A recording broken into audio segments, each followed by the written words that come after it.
Good afternoon. Welcome, everyone. Thanks for joining us here in our different location today. We are going to ask Commissioner will take time for us when needed.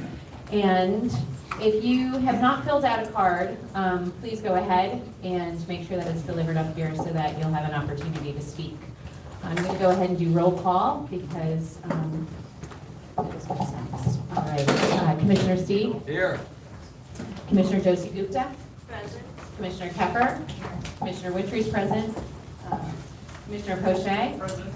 All right, we can go ahead and get started. I'm looking for an adoption of the meeting minutes from March 24th, 2026. And we're going to vote by hand or roll call. Oh, he's trying to start it here. All right. Is there a motion? Make a motion. Thank you. Is there a second? Second.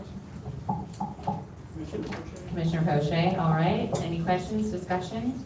If not, we'll go ahead and vote. Commissioner Speed? Yes. Commissioner Josie Gupta? Yes.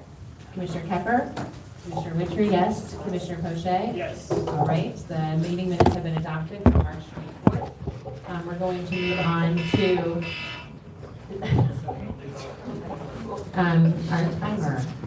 Maybe we can do a softer. Everyone has Our all of these. first zoning docket today is 02426. Can everyone, I need to read this. And just for some of you that have been with us for a while, we are in the process of updating our rules. So stay tuned until the middle of the year for that.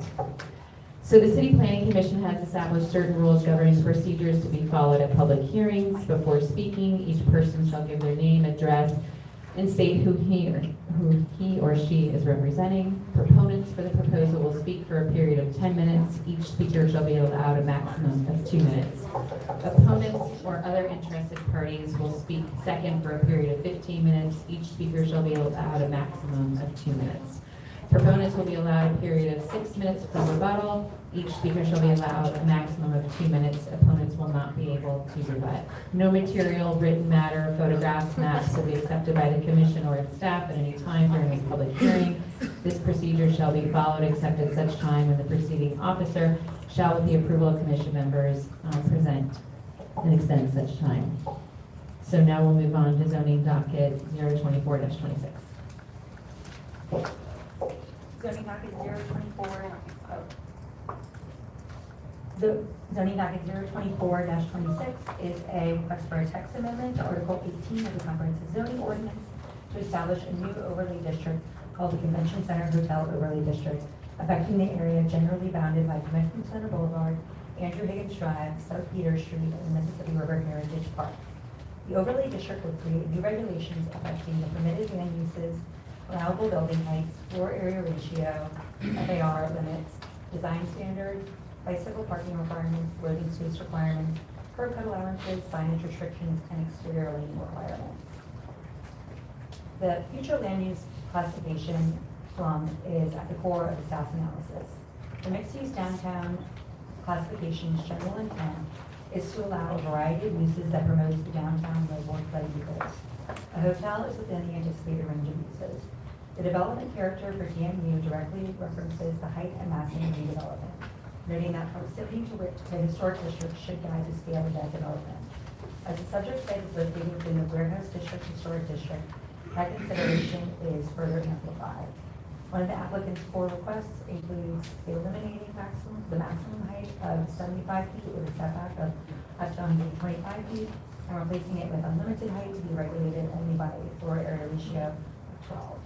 Staff is concerned that an overlay district that would essentially eliminate height and massing restrictions would interfere with the development character intent of the site's home classification. Given the plum considerations, the overlay can create more permissive allowances for height and other development standards, but only within the scale contemplated by the master plan.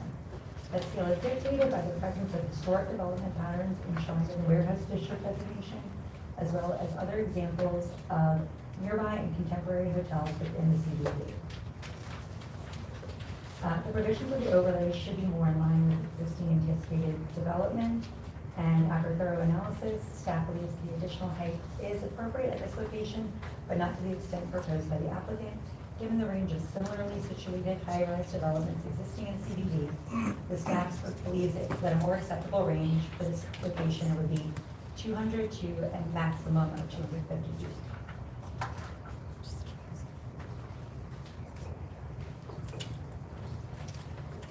Thank you. We have several cars in this matter, so I'm gonna call several names and just be prepared to speak when your name is called. So, Jay Serrero? And if I mispronounce your name, please just correct when you come up here. Just please state your name and address, and you're gonna have 2 minutes. I don't think I have anybody else seated to you. I think you just have the 2 minutes. Next is gonna be James Cook, and it looks like you have 2 people seated your time, so you'll have 6 minutes, and then Mike Smith, and then Mr. Sherman. Please go ahead. It's Jason. It's Jay Cicero. I'm with the Greater New Orleans Sports Foundation. Thank you. I'm the president and CEO of the organization. My address is 320 Metairie Hammond Highway, Suite 300, Metairie, Louisiana. I'm here today to speak in support of the zoning request, which is a critical step in advancing proposed Omni New Orleans Hotel headquarters. Sports Foundation, along with the New Orleans hospitality community, the state, and the city, continually work together to attract and host some of the largest events in the world. For decades, these events have created opportunities for tens of thousands of New Orleanians and their businesses, while generating positive media exposure and critical tax revenue that supports the essential city services and infrastructure. In recent years, including following last year's Super Bowl, our major event clients have made clear that the city must do more to offer newer hotels and to compete with similar cities who are now bidding upon the events that we have come to know and love in New Orleans for many, many years. The competition is definitely getting stronger. There have been a handful of new dome stadiums opened in the last several years, creating more competitions in cities that have never been in our competitive set. In the near future, several additional new dome stadiums are going to be built in cities that, again, haven't been in our traditional competitive set, but want to compete for the major events that New Orleans has hosted for the past 50-plus years. At the same time, these cities have created modern convention centers connected with headquarters hotels. So this becomes an important element for events like the Super Bowl and men's Final Four, women's Final Four, where there is a need for space for media centers and fan events that are associated with all the large events. So New Orleans needs this transformational hotel project. And if we plan to compete for future events like Super Bowl, men's and women's Final Fours, college football championship games, and our favorite local events, Mardi Gras, Bayou Classic, Essence Festival, French Quarter Fest, Jazz Fest, we need to make sure that this Omni Hotel is built. Thank you. Thank you. James Cook. Looks like you'll have 6 minutes. Thank you. When I ask you your time, just go ahead and finish your sentence, and we'll move on. Thank you. Good afternoon, and thank you, Commissioners, for the opportunity to speak today. My name is Jim Cook. I'm the President and CEO of the New Orleans Ernest M. Royale Convention Center. My address is 900 Convention Center Boulevard, New Orleans, Louisiana, 70130. I appreciate the Commission's time and attention to this matter, and I want to begin by recognizing that today's action is fundamentally about land use and zoning. Specifically, whether this site has the appropriate planning framework to support its intended use. As you know, today's discussion centers on the Omni New Orleans and redevelopment of the former sugar mill site adjacent to the convention center. This project would transform a long vacant industrial property into a productive, activated site that supports New Orleans' economy, strengthens our position as one of the nation's leading convention center and tourism markets. The item before you establishes the Convention Center Hotel Overlay District, bounded by the Convention Center Boulevard, Andrew Higgins Drive, South Peter Street, and the Mississippi River Heritage Park. This overlay creates a tailored regulatory framework governing permitted uses, which include height, floor area ratio, loading, curb cuts, signage, lighting, and other key development standards. I would also note that questions related to project financing, incentive structures, or other approvals are being considered through separate processes and governing bodies. Those are important discussions, but they are distinct from the land use decision before the commission today. From the convention center's perspective, this project is best understood as core hospitality infrastructure, a headquarters hotel that is functionally tied to our ability to compete for national meetings and conventions marketplace. Peer cities across the country have made similar investments, and this type of development has long been contemplated as part of New Orleans convention strategy. I want to briefly focus on height as it is central to the success of this project. The proposed height enables the appropriate mix of guest rooms, ballrooms, and meeting space required by today's convention customers. These elements are not interchangeable. They work together to allow us to attract and retain large-scale events that drive visitation and economic activity across the city. And importantly, this is achieved while maintaining our commitment to preserve existing parking and avoiding expanding the footprint into the Mississippi River Heritage Park or encroaching on Andrew Higgins Drive. Priorities we know are important to our surrounding community based on extensive engagement with neighbors and stakeholders. We also believe we can seek enhancements to the Mississippi River Heritage Park experience in partnership with the city of New Orleans.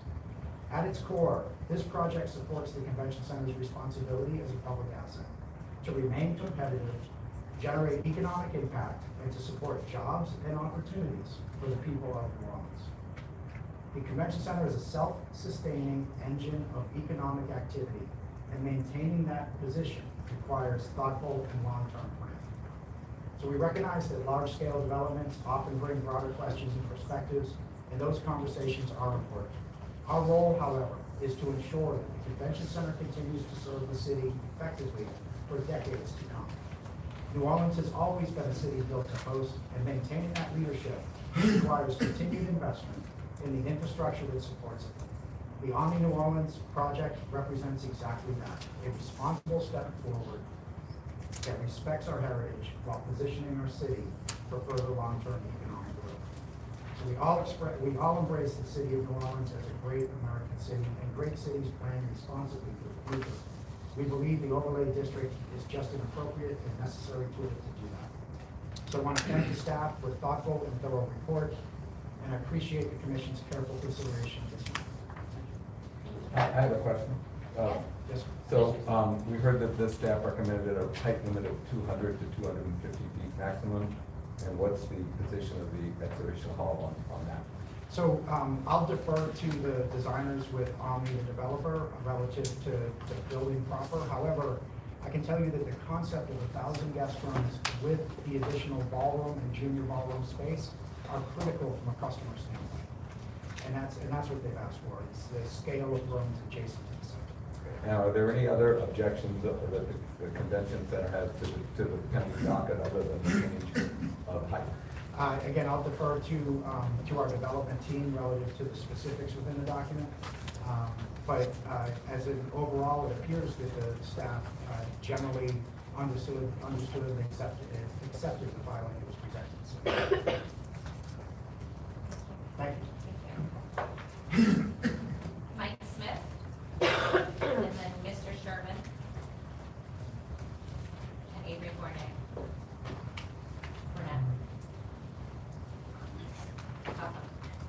Hello, I'm 10212 Area Drive. We want to hear you. That's better. Most people don't. My name is Mike Smith, and I'm at 10212 Area Drive, Dallas, Texas. I'm Executive Vice President of Real Estate and Development for TRT Holdings, the parent company of Omni Hotels. And I want to first say that we appreciate the opportunity to be here and the time that the city has invested in this project. This is a public-private partnership, and Omni is proud to have a long track record of successfully delivering headquarters hotels like this in other cities across the country.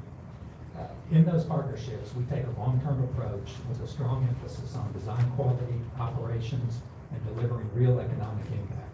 And we're proud, time and time again, our public partners always say that we've exceeded their expectations. It's been nearly 50 years since a hotel of this scale has been built here in New Orleans. And with this project, we see a transformational opportunity to strengthen New Orleans' competitiveness as a destination.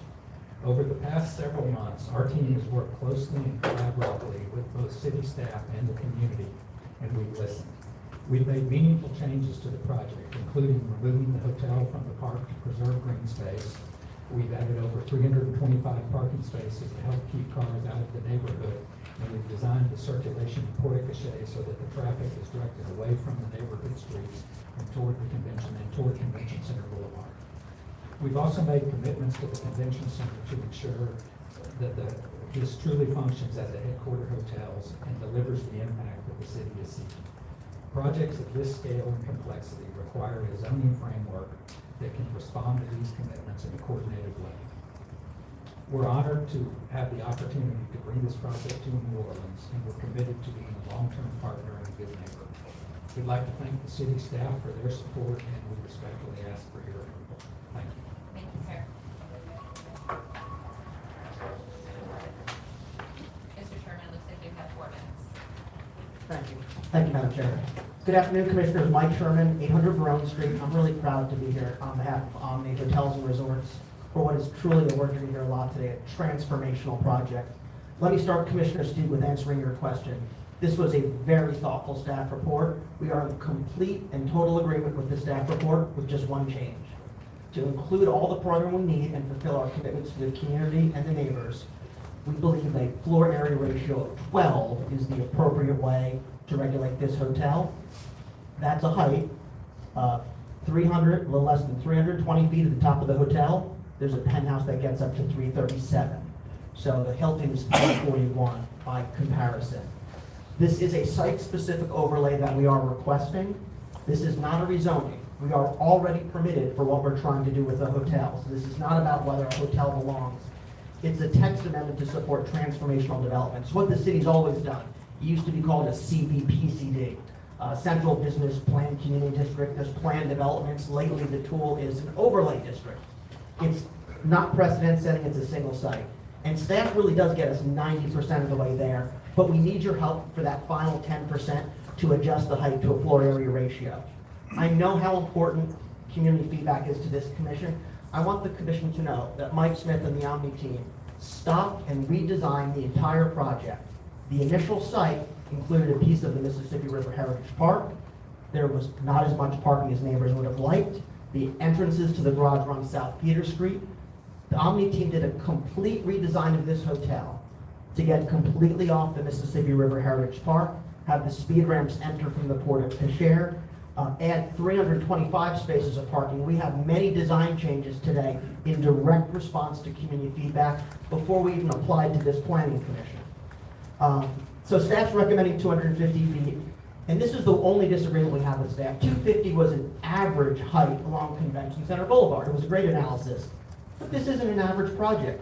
This is a transformational project, and we've got to include the massing necessary. If you look left, if you look right, this is in the staff report. You see FAR of 12. So half the CBD is regulated by floor area ratio. Avery will talk a little more about that. Half of the CBD is regulated by height. Look left, it's FAR 12. Look right, it's FAR 12. Look the other way, it's an ugly parking garage. But FAR is the right way to regulate this site. Floor area, we're about 10.8. The FAR of 12 is more than enough. If you want to put a strict height limit, the Hilton's 341. That's fine by us as well. But FAR 12, we believe, is intellectually the right way to do this.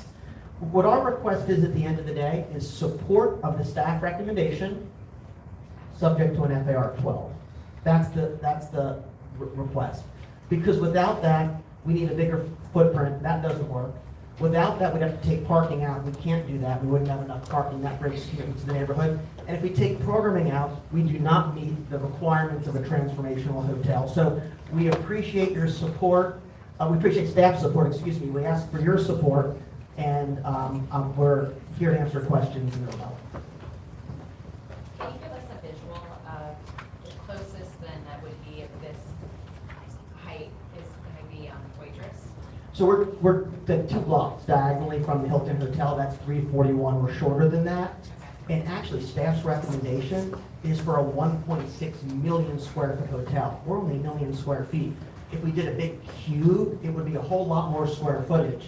Because floor area ratio regulates mass, we're actually smaller with less square footage than even the staff recommendation. And one of the important points about this, the base zoning is a 75-125.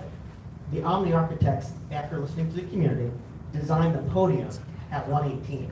So the pedestrian experience has a podium level that is experienced as you drive by, as you walk by, at the same scale as the environs. What protrudes up is just a very thin tower where the hotel rooms sit, and that is a glass tower, different material, so it would never be confused for historic.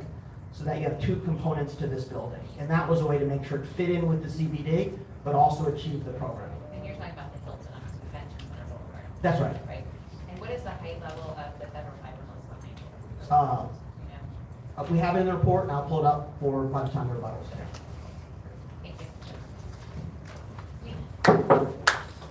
And then Mike Schrader and Daryl Berger. Next three. And what are you? Or four I minutes. have 4 minutes. Colleen Kehoe, yes. Yes, 4 minutes. I love it, Good afternoon, 84 Adrian Barone Street, Insurance Strategies. Thank you again to staff for a thoroughly researched report and well put out. The text amendment reports are inherently complex because they are blank slate. And so we just want to extend gratitude and applaud their efforts on this one. So I just want to touch a little bit more on FAR because it was covered pretty quickly, because that is really the request today. It really is as simple as when you take the floor plate of the site, you multiply it by that factor, and that's your max square footage. But what that allows an architect to do is be a little more creative in how they mass the building and not just build one big cube, right? So one big cube at 250 feet just wouldn't result in a better designed hotel here. So the request is really rooted in existing CBO language and our existing FAR map, as it is. FAR regulation is over half of the CBD. We took the proposed project and we compared it to what a massing would look like if we just said 250 feet and maxed that out. And Mike kind of touched on this, but if we did that, we would build one big cube and it could be 12 more stories above the existing podium that you see. And so actually would have a more obtrusive experience at the ground floor, and it would get up to 1.6 million square feet. We're only at 1 million here. So it's 60% more massing would actually be allowed if we had a 250-foot flat building height. The FAR really allows you to mold your square footage and your massing within the site for ultimately a better design. That's why we like to use FAR and CBD. So it's a great tool for design without overwhelming the site. Transitioning quickly to master plan. Master plan alignment is always critical to a project, of course. I'm going to tell you all that. One of the principles that stood out to us is the world's meeting place. Support appropriate development immediately adjacent to the Superdome and Convention Center by creating a major venue zoning district, and really that's what we're asking to do here with this overlay. Another great quote from CBD is different from development in other parts of the city because higher levels of building design and bulk are allowed. It's well documented in height studies of the CBD that the bowl theory is what we have decided works best. So height on the periphery, this site is exactly on the periphery of the site. So we think we fall well within master plan principles in that regard. So again, in conclusion, we respectfully request that we adopt the staff report with just the change to the FAR height. Thank you.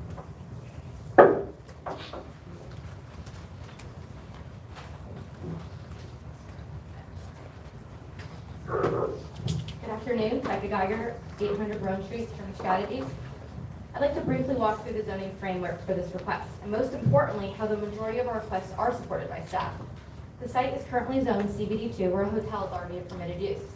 So this is not about introducing a new use. It's about ensuring the zoning framework can support a complex project of this significance. That's why this overlay district is being requested. The overlay creates a coordinated framework that allows a high-quality, thoughtfully designed project to move forward in a way that simply wouldn't be possible through the base zoning alone or through piecemeal adjustments. We've already heard about the height approach using FAR, so I won't spend time on that, but I do want to focus on many areas where staff supports our request. First, design standards. As you can see in the renderings in your reports, this is a beautiful, highly considered project that takes its cues from the surrounding context.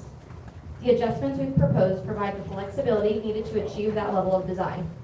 and we are in agreement with staff on this component.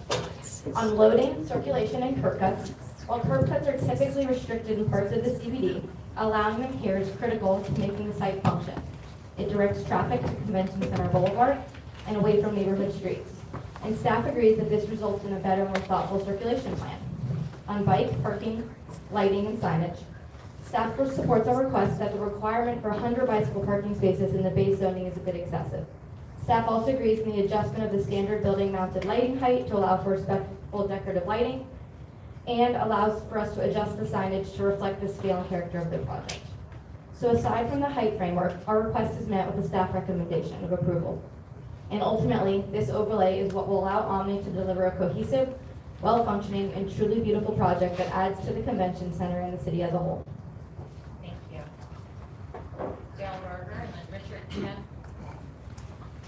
Lee Bynum, and Stephanie Turner. Mr. Cole, do you have the streetscape that you can pull up on the report? Yeah. So that's the rendering, probably the best. Mr. Berger, you have 2 minutes. 2 minutes? Okay. I'll take 2 minutes. All right. Okay. Hi, I'm Darrell Berger, 6000 St. Charles Avenue, founder and chairman of the Berger Company of New Orleans. Can you turn the mic on? Test. Test. Is that better? Okay. Do I need to repeat that? Yeah. Was my Okay, two- you're good. Was my 2 minutes restarting? Thank you. Thank you.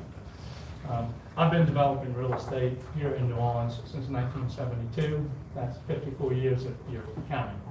And over those years, I've seen some remarkable positive things happen in our city.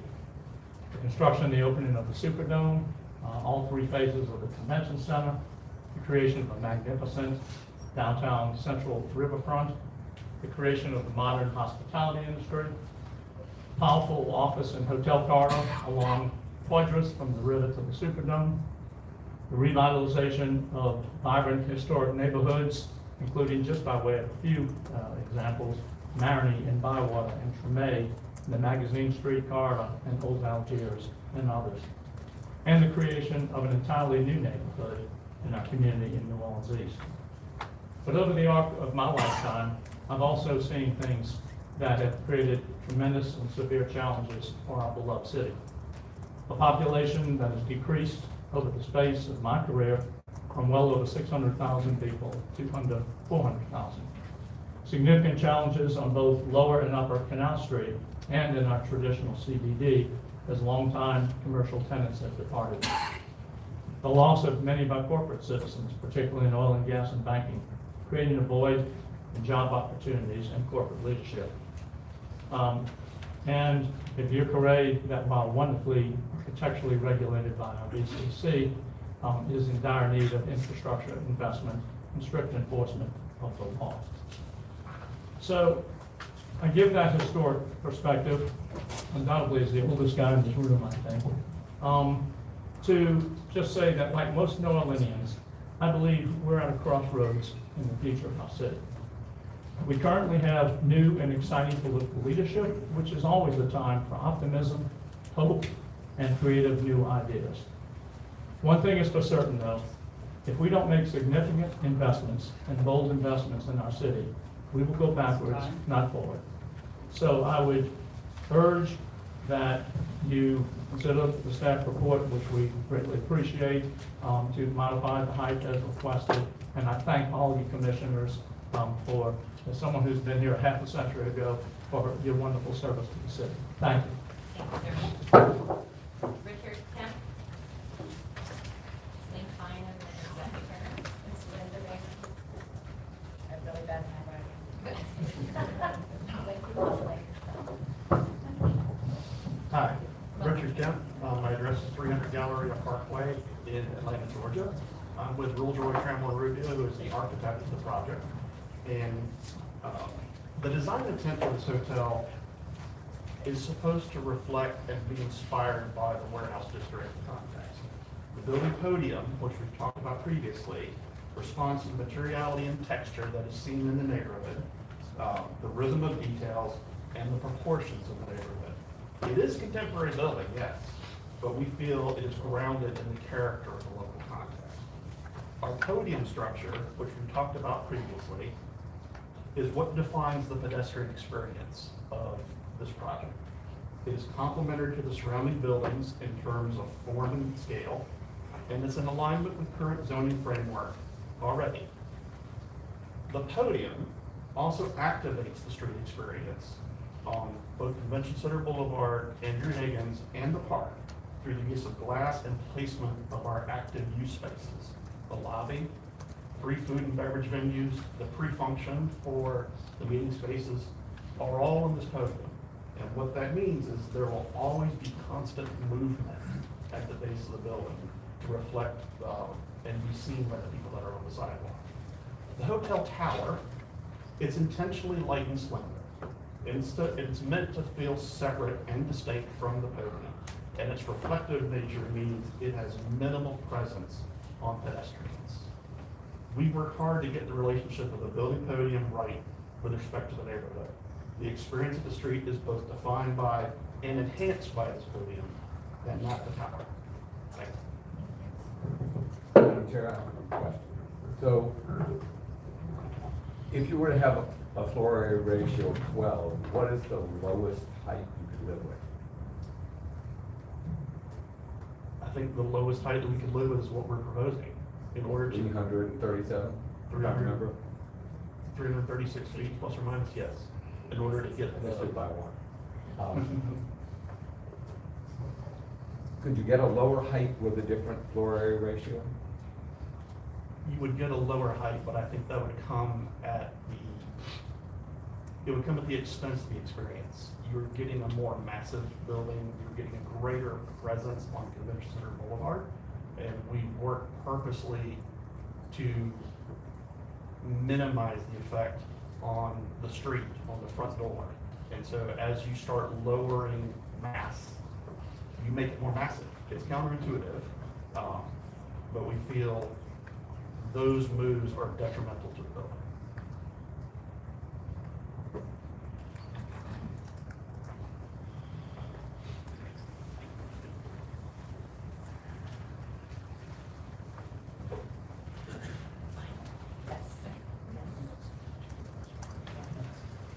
And then Stephanie Turner and Ben Roberts after that. Good afternoon. Good afternoon. Good afternoon. My name is Linda. Bingham. Yes, I have really bad handwriting. For the record, I have really bad handwriting. I serve as Director of Sustainability and Corporate Social Responsibility at the New Orleans Ernest M. Morial Convention Center. My address is 900 Convention Center Boulevard, New Orleans, Louisiana, 70130. I'm here today to speak in support of the proposed zoning request for the Omni New Orleans.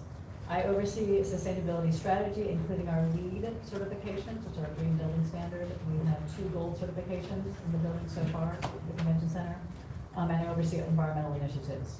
Sustainability has always been a priority, and we're constantly making changes to elevate our environmental practices.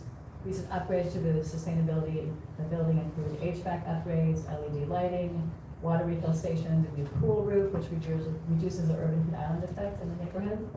We also achieved an 84% recycling rate on the first phase of our renovations and continue to do so largely because of our LEED certification requirements. We understand what it takes to implement and maintain high-performance sustainable facilities. With Omni New Orleans, we are committed to working with our partners towards sustainable practices. This commitment from Omni, which they have committed to this, is meaningful. Sustainability has been considered early, and they're aligning the project with standards that we recognize. This project reflects a coordinated forward-looking approach to development along our riverfront, one that supports economic growth while also prioritizing environmental sustainability.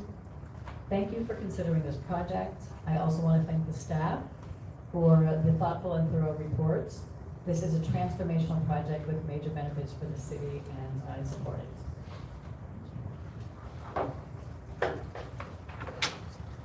Stephanie Turner, Ben Roberts, and Cole Parsons.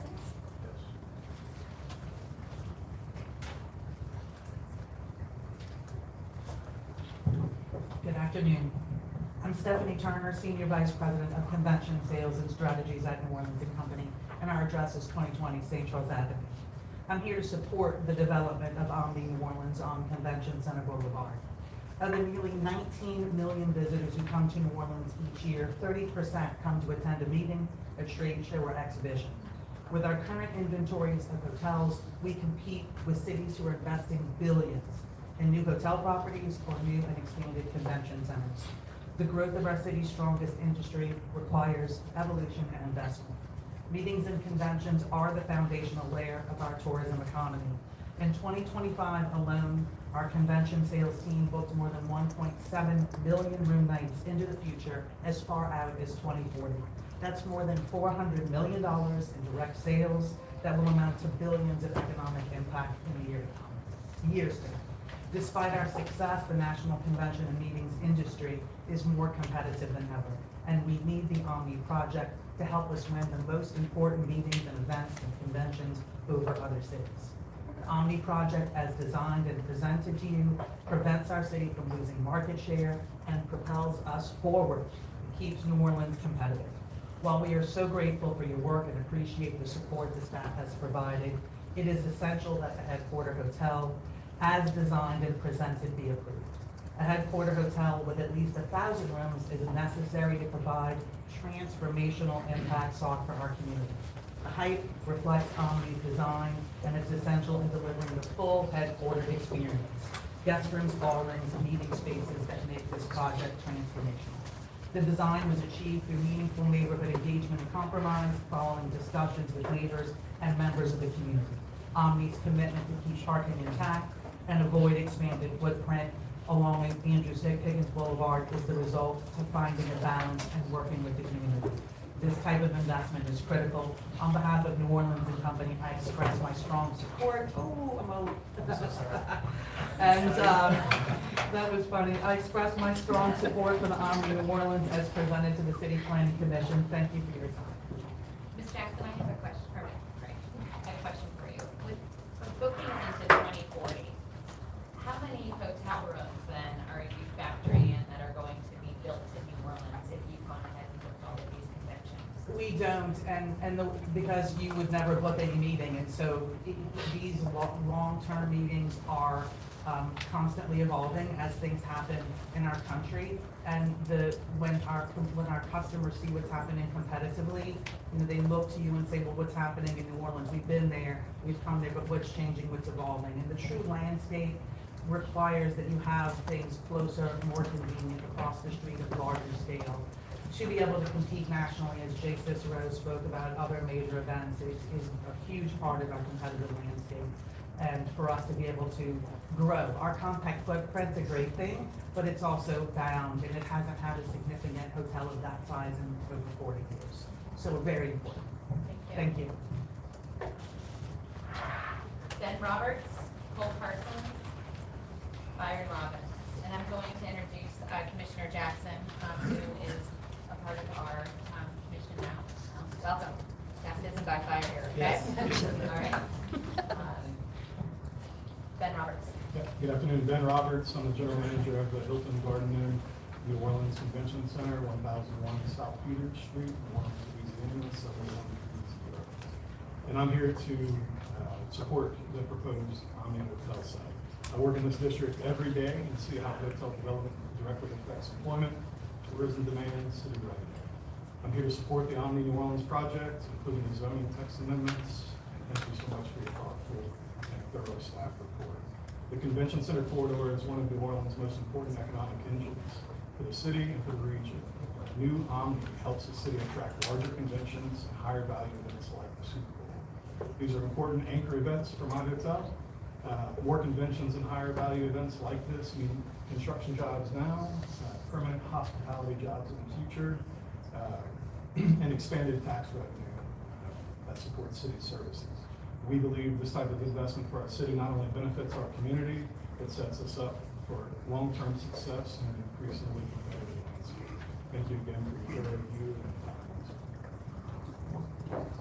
comments. Cole Parsons, Byron Roberts, Madeline, Molly.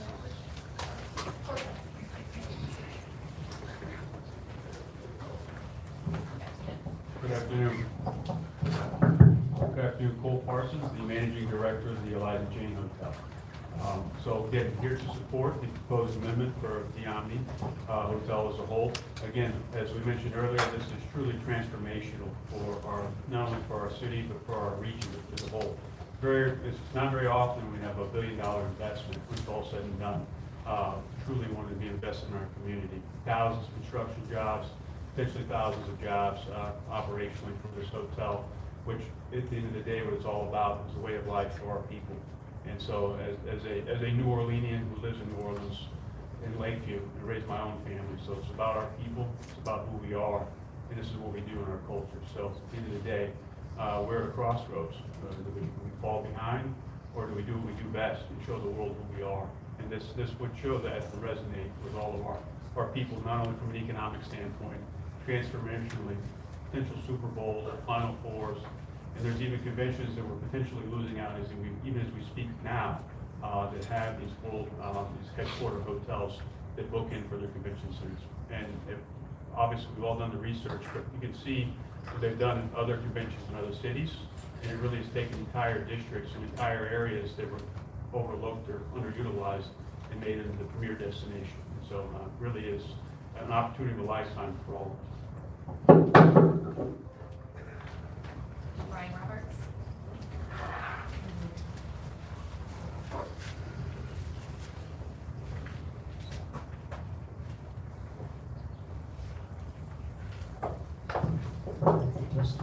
Good afternoon, Brian Roberts, General Manager, Hinton and Suites New Orleans Convention Center, 1201 Convention Center, Boulevard. I'm here in support of the project as well, like my fellow hoteliers and a neighbor to many of the residents in our community. I believe that this is best for our city, it's best for where we are, where we're going, and where we need to go.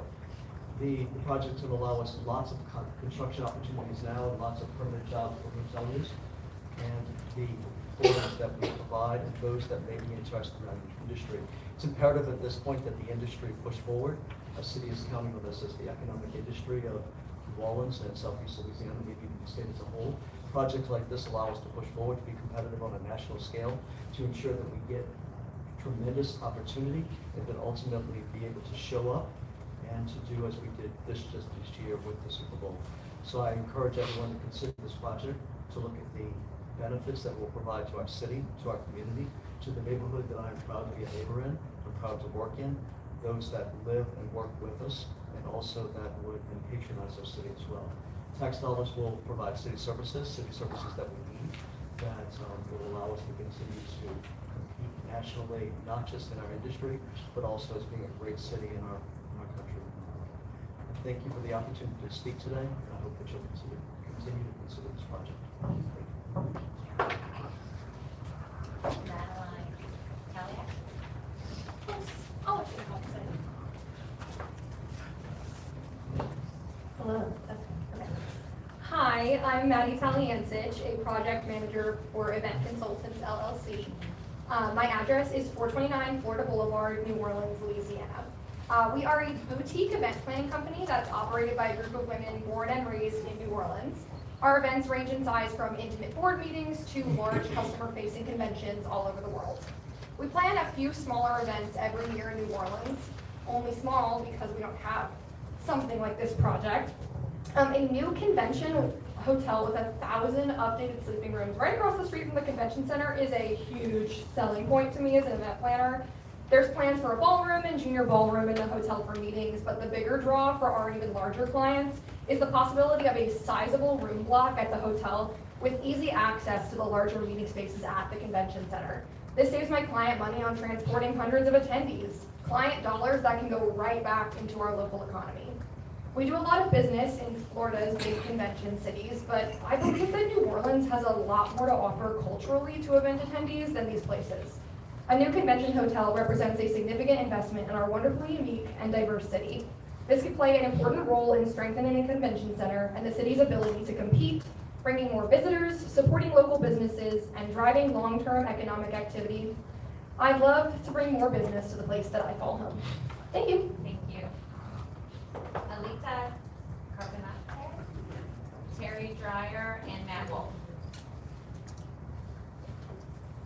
Alita Caparata is not speaking. Thank you. Terry Dyer is speaking. Terry Dryer, and then Matt Wolf, and Vernon Henley? Henley? Bernard Henley. Bernard Henley. Thank you.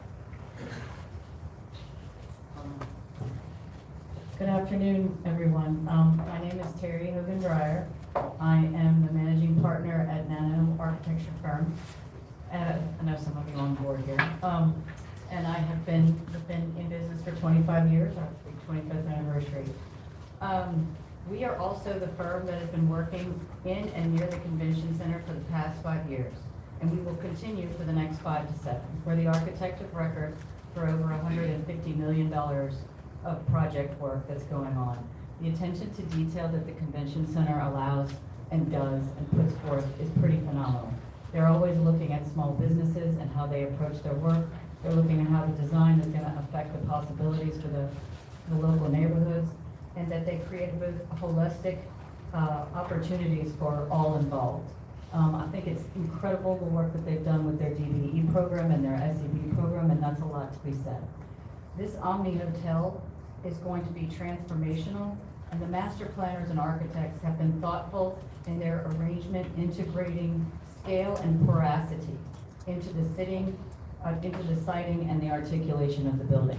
The setbacks are in keeping with the scale and the height, and I think that they've done a really good job of working with the neighborhoods today. This is critical for the economic future and viability of the city of New Orleans, and for our international and our strong international tourism leadership.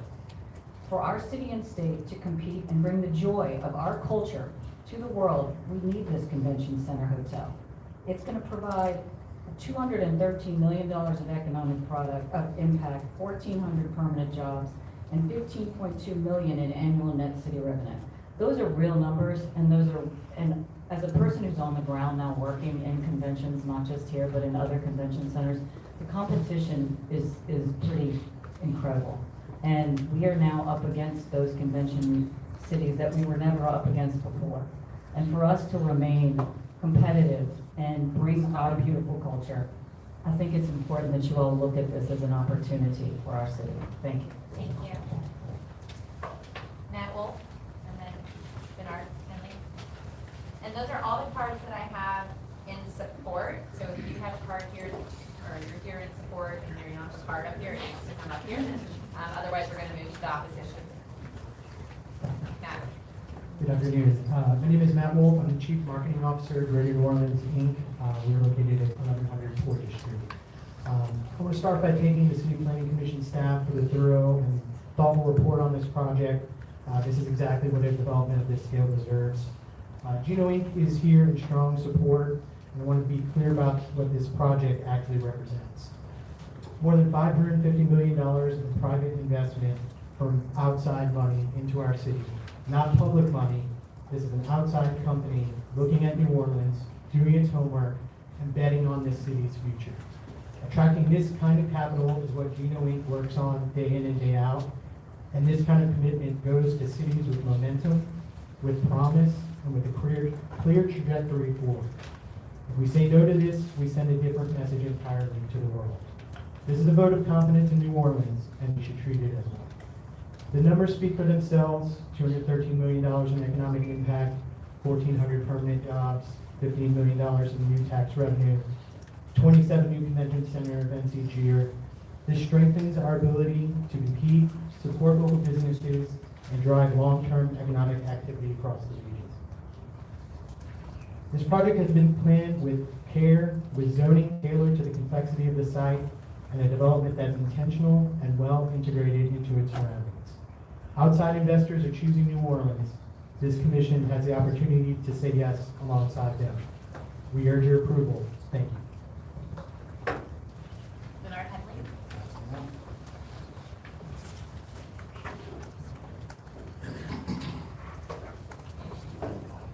Bernard Henley, owner of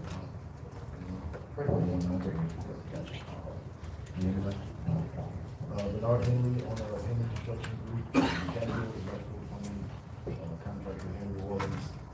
Just so you guys understand what this project does and means for people. I got my start at the airport. First, initially did 4 years there, then project manager there, and the senior project manager at the Four Seasons project, and from there, I went to Austin as a senior electrical construction manager for Tesla, and came back to start my own firm, and currently on the Convention Center as well, and completed the plumbing and mechanical portion at Caesars. As long as you all have these jobs available, people can continue to ascend their careers. Without them, you start looking at it very quickly. And the biggest part I noticed, everyone starts to look at MEP firms and they're like, oh, we gotta grow our plumbing workforce and what have you. The investment made in the Lawrence Career Center, the Urban League, and all these different outfits that have 30 kids, 50 kids every afternoon learning how to do electrical and plumbing. What ends up happening is, if you don't have the jobs for them to get their start, they're gone too. So if you want to grow the workforce, allow them to work on large projects like this and continue to build ones like this. Thank you. I have a card in support. Mr. Tucker? Ms. Tucker? My apologies. No worries. Thank y'all so much. My name is Christian Tucker. I'm the president and CEO of ILC Engineering. We're a full-service civil engineering, construction management, and program management firm here in New Orleans. We work on several very different projects across a lot of different agencies in this city. The Convention Center is one of them. We work in tandem with some great partners that are right back here behind me. The thing that I want to quickly say right quick, I think Bernard touched on it really well about growing companies and growing the workforce. There are very few opportunities in New Orleans right now. I've been in business for a short 17 years, and this is the least opportunity I've seen. Not just for small disadvantaged businesses, but I mean for small businesses as a whole. This city has a reputation for only choosing large firms and the money going to large firms and that same money not being regenerated here in this economy. Right now, there are large firms that are doing the right thing, there are large companies that are doing the right thing, and there are agencies that are doing the wrong thing. I'm speaking here in support only because I'm a part and watching and I'm witness and a testament to agencies doing the right thing and the right way. It's not just about growing the workforce like you talked about. Right now, it's about maintaining what we do have.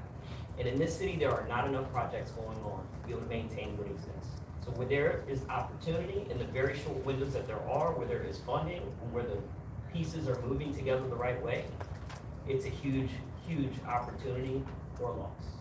So I thank you for letting me speak today about it. I'm speaking from a firm we've been at 55 people over the past 5 years, and I've had to lay off 6 to 8 people in the past 2 months for lack of opportunity in this city, for lack of funding for projects in this city, and for lack of agencies that actually do their business the right way. So again, anything to be able to spur and boom opportunity and to do it with partners that understand how to get things done. Thank you for the time. Do you mind just saying your address? Yes, sorry, 4298 Elysian Fields, Suite A. Thank you. All right, we're gonna move into opposition. Troy Dupuy, and then Marielle, and Harry.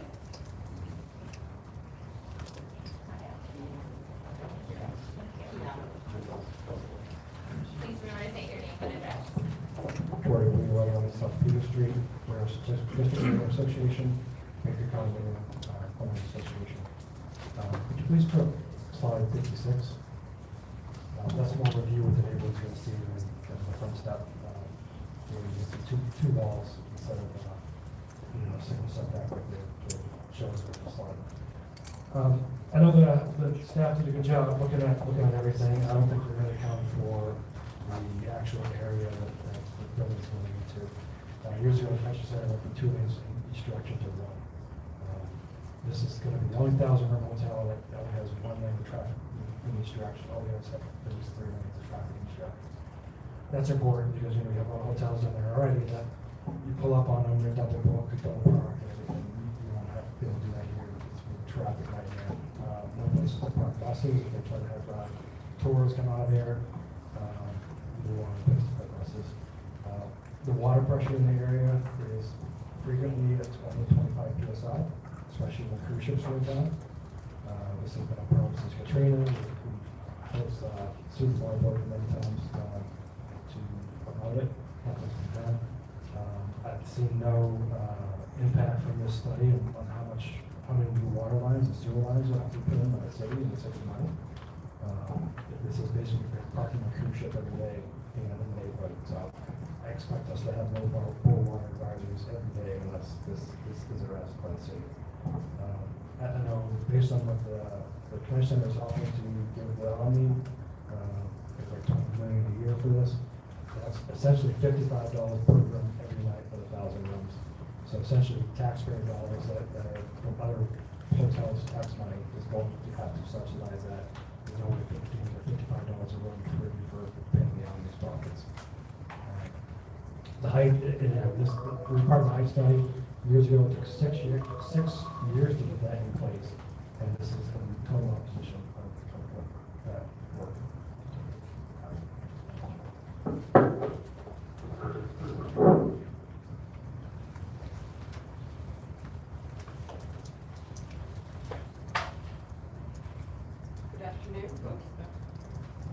Good afternoon, I'm Mary Nell Nolan Beatley with the Preservation Resource Center at 923 Chapachula Street. I would like to thank the CPC staff for their extensive analysis of this zoning docket and the development team for meeting with us several times over the last year. We are glad that the convention center is following the permitting process and gathering public input on the development of their headquarters hotel, which we hope will be a strategic benefit for the city. Today, the PRC is here as a neighbor of the proposed development and as an advocate for the warehouse district, which the PRC successfully listed in the National Register in the 80s, making its revitalization possible using historic tax credits. After reviewing the staff report, we appreciate the recommendation to somewhat limit the proposed size of the hotel and the conclusion that an FAR of 12 would result in excessive height that is out of scale with the surrounding 80 to 90 foot tall historic buildings, including the Federal Fiber Mills building, which I think falls in that category.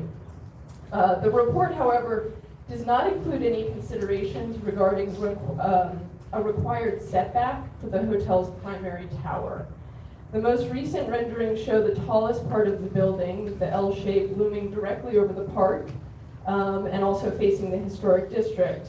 Setbacks in historic districts help align new construction with the existing streetscape by making the bulk of the height and massing less present. The current zoning designates a two-tier approach with a 75-foot maximum for the base adjacent to the property lines and a 125-foot limit for the setback portions. We ask that the commission consider a similar two-tier recommendation to require the maximum height of the Omni Tower be set back on a base that is more to scale and visually compatible with the surrounding historic neighborhood. We respectfully ask that the commission defer this application to further consider requiring a setback in the CPC recommendation. Thank you. And then Sunny White, Mike Jakes.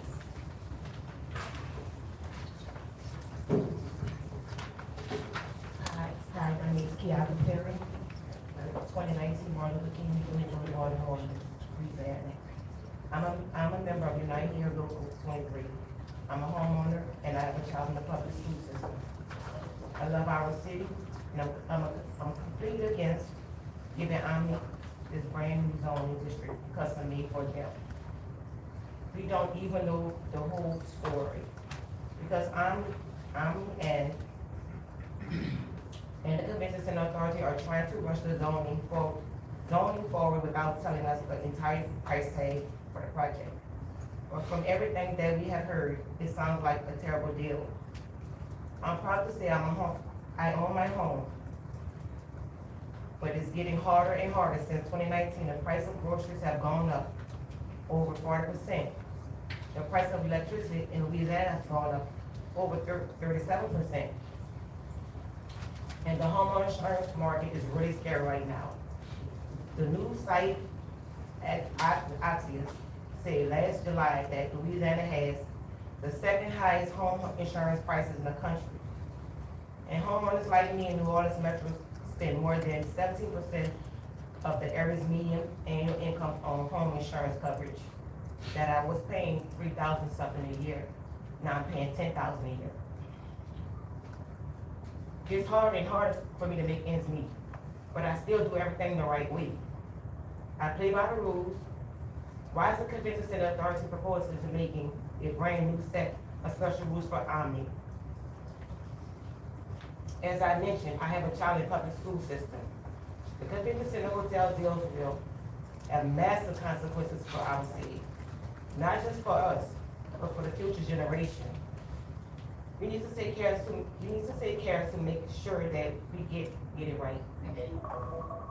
But the truth is, we have no idea whether we're getting it right because the developers are trying to get it done piece by piece and not being transparent at all about how much this is going to cost us. May I You need- ask your- I'm sorry. Okay, sir.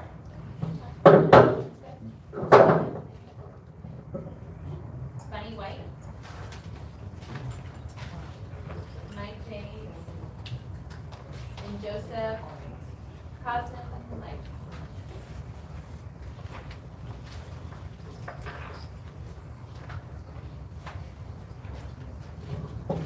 Good afternoon. My name is Buddy White. And I'm a member of United here at Local 23. Can you state your address, please? And I'm here to tell you to vote no on this zoning giveaway to Omni. Why are we thinking about giving Omni a zoning change on top of all the other giveaways that are on the table? Especially when we don't know exactly how much this deal is going to cost taxpayers like me. Maybe the Convention Center Authority and Omni think that taxpayers will stop paying attention and lose interest if they try to get this terrible deal over the finish line bit by bit.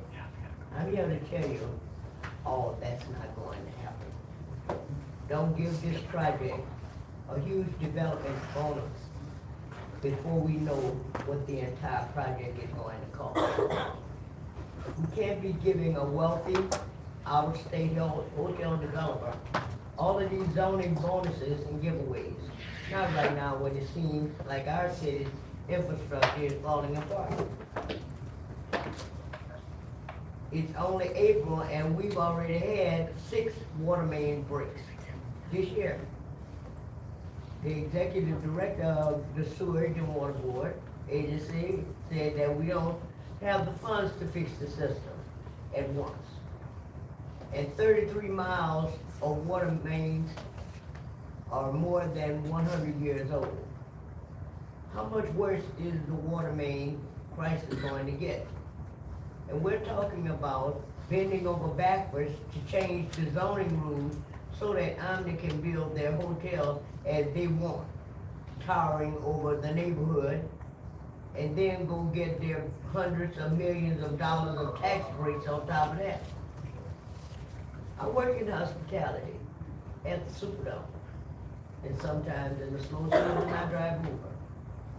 Since everything is getting more expensive at the time, so I believe when I tell you that we have a pothole crisis, they mess up my car, and we have thousands of potholes. Thank you, that's your time. Can you please state your address for the record? My address is 3543 Delachase Street. I live in the Broadmoor area. Thank you. And anybody live in the Broadmoor area, you know, you're ready to swim. Thank you. Mike James. And then Joseph Costin. What? Rosen, oh, wait, is it Rosen? Cliff LeBeuf and Monica Ferrero. Those are the cards that I have left. Your name and address, please. So good afternoon, my name is Mike James. I'm an organizing director with Medicare Local 23 in New Orleans. My address is 4524 Union Green Place. As the Union for Hotel and Hospitality Workers in New Orleans, we're concerned that the city could hand over hundreds of millions of dollars in subsidies to a large, out-of-state corporation's hotel project, while working people in the city struggle to make ends meet, and the city is having to cut services due to budget problems. If this hotel project can't be competitive without this massive development bonus via zoning change, maybe Omni needs to go back to the drawing board and figure out a project that can.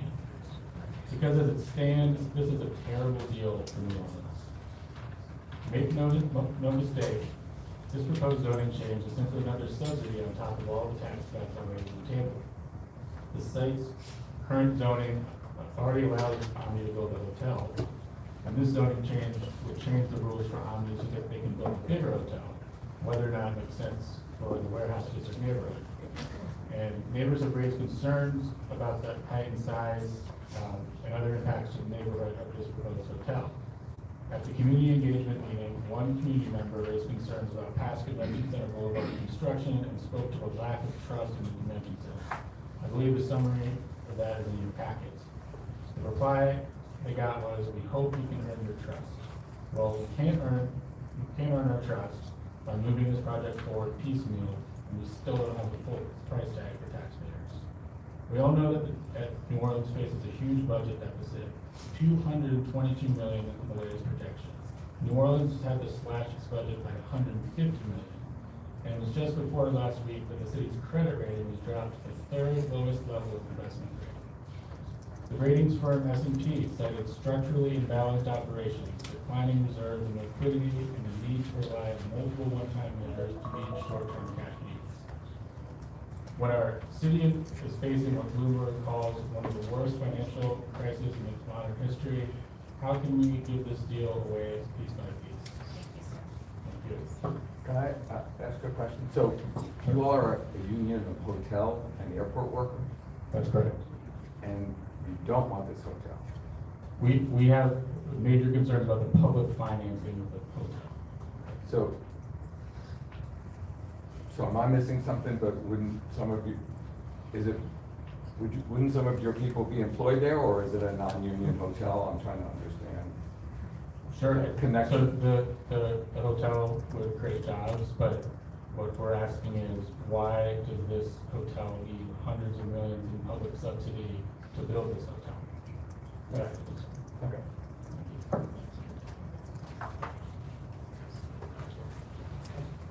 Joseph?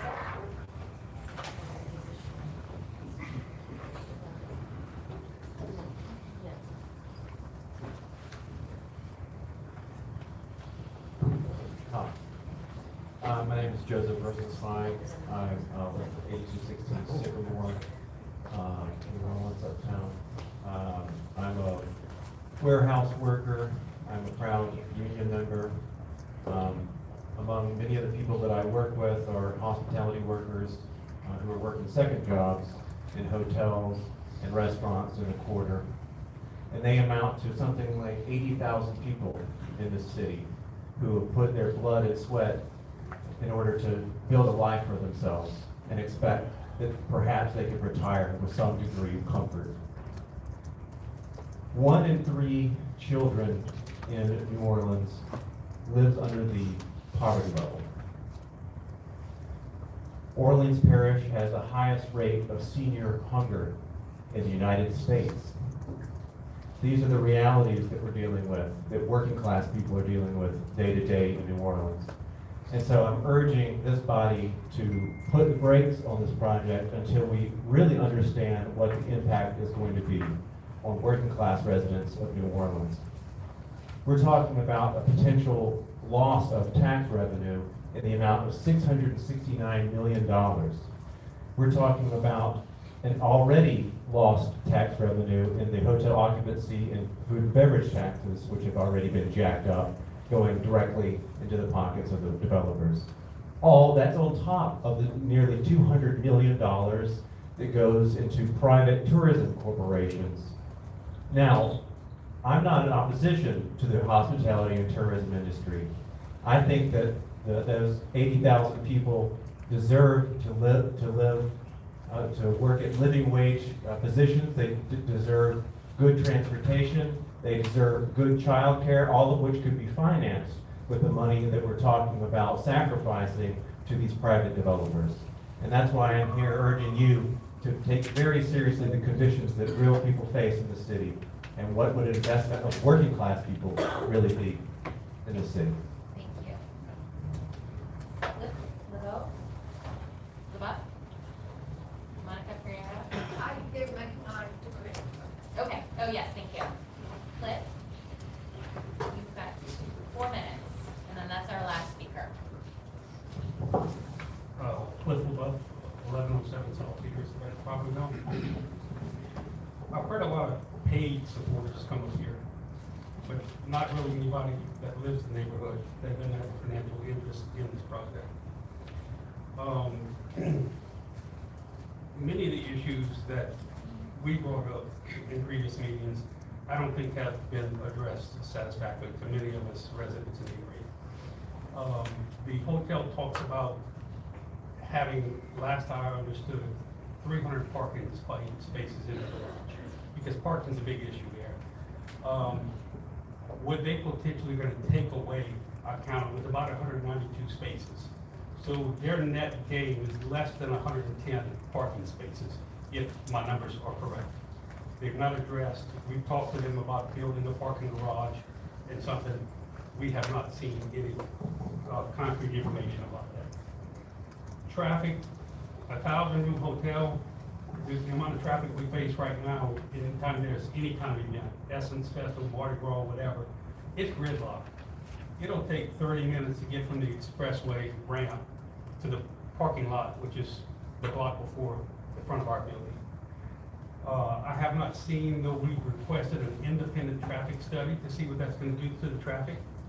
So before the council or the committee makes their recommendation, I'd ask them to defer at a minimum, if not deny, but to defer until the parking issues are addressed. I didn't see that when I skimmed through the report. I didn't think I'd make it here, so I'm a little bit unprepared and nervous. So the parking and the traffic study should be presented to you all for consideration. You know, they talk about the size of the hotel, that's another matter. The infrastructure to support it is a big issue for us, I believe, in the neighborhood. Many times I heard the word transformational. It's definitely gonna transform the warehouse district from a residential community, a small business that it is today, to something that is never intended to be. I would ask you to vote like you lived in Farmington. If you can't deny it, delay it until these other issues can be addressed.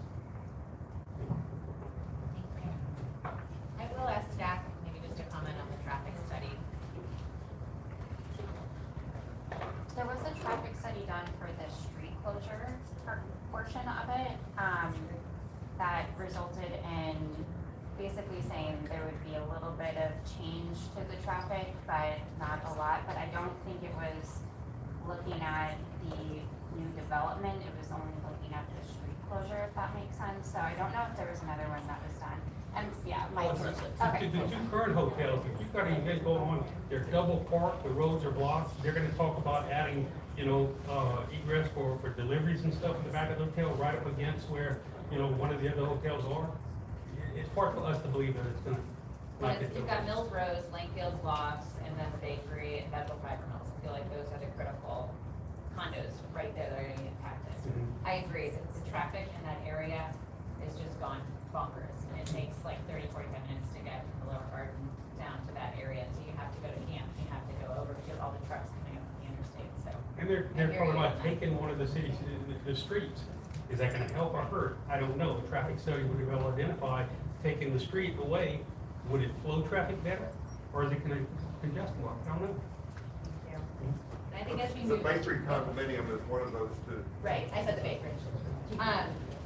You know, when you start your rebuttal, I mean, definitely infrastructure and potentially conversations that you've had, you know, with the city on that, as well as, okay, I don't know if you want to talk about the taxpayer portion of it. Sure. Anything else that we'd like to hear addressed in the rebuttal before we move? Yeah, well, I mean, I was gonna ask about the parking spaces and if the parking spaces were the required or you're adding on in your parking garage. I also wanted to know if you did any kind of a shadow study, to see where the shadows are being cast on the buildings and parks and, you know, the other buildings, the neighboring buildings, so how that affects them with the towers.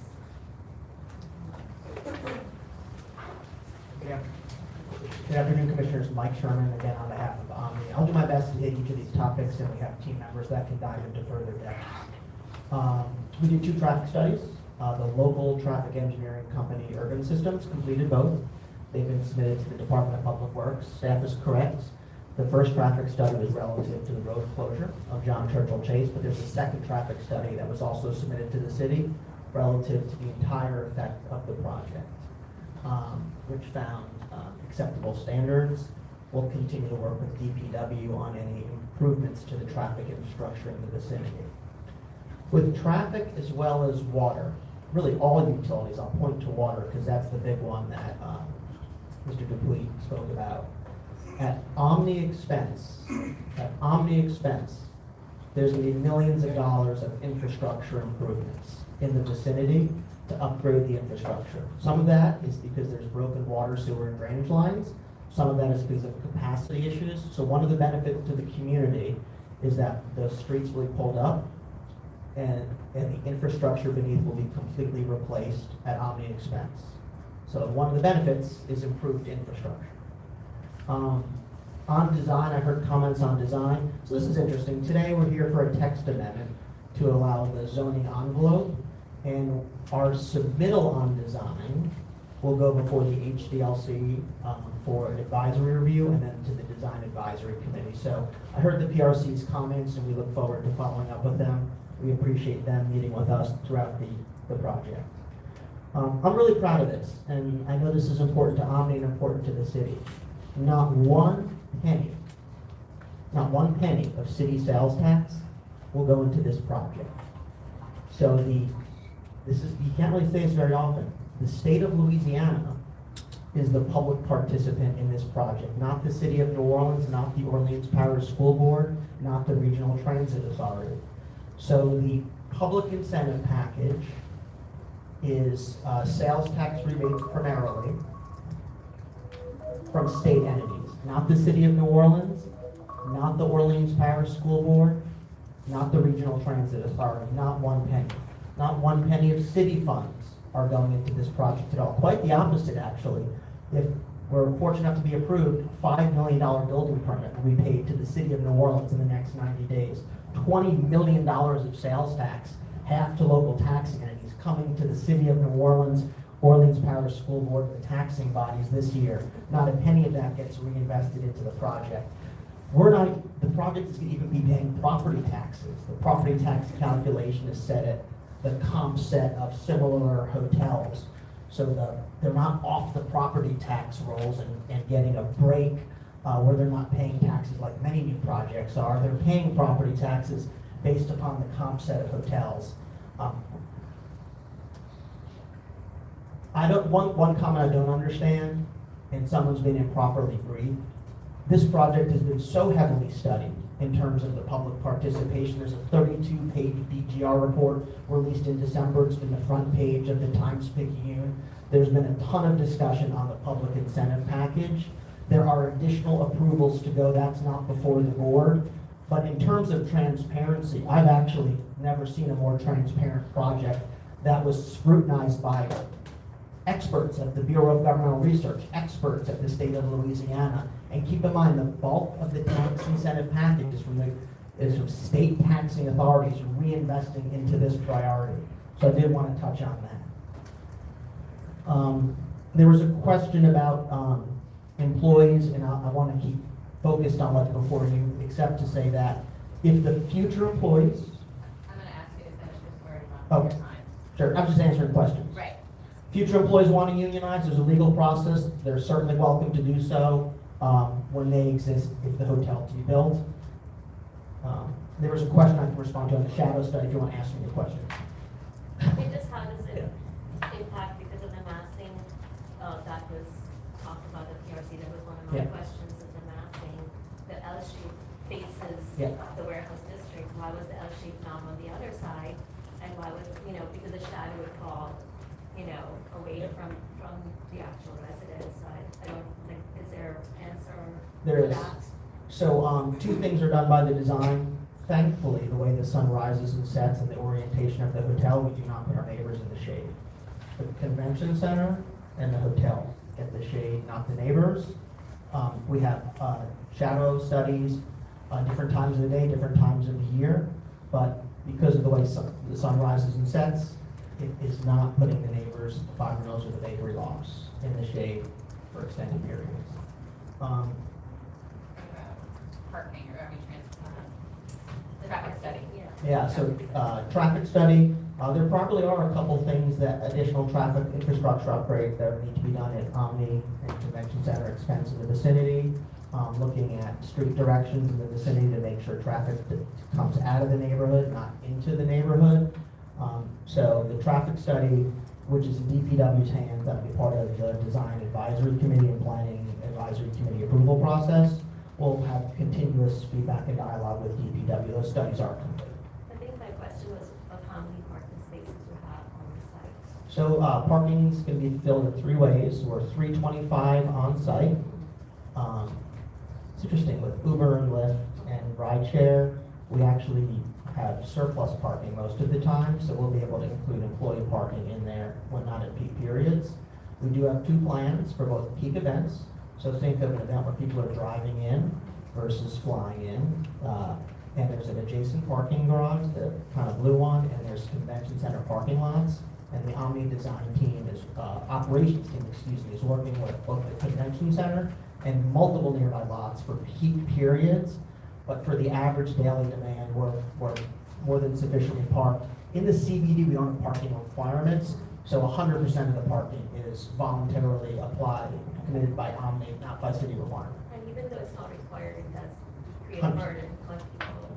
And my last question is, there's a net difference in what the staff has suggested and what you are asking. So what is that net difference of height? I calculated at 76 feet, is that correct? The net difference is 36 plus 50, 86. So yes, but on the 37 feet. Yeah. And did you calculate any kind of a net benefit of that extra Yeah. 87 feet that would convince us to Sure. think about this project? I thought that was one of the great things in the staff report. Pleased to make a commitment here that the convention center, working with Omni, can fulfill, which is a significant public improvement to the park. So we've got local traffic engine urban systems on the water sewers, local engineer, Schrenken and Flanagan, while we have local design firm, landscaping, Spack and Moss at Michael's, SMM, I may have messed up one of the names, you're a good company.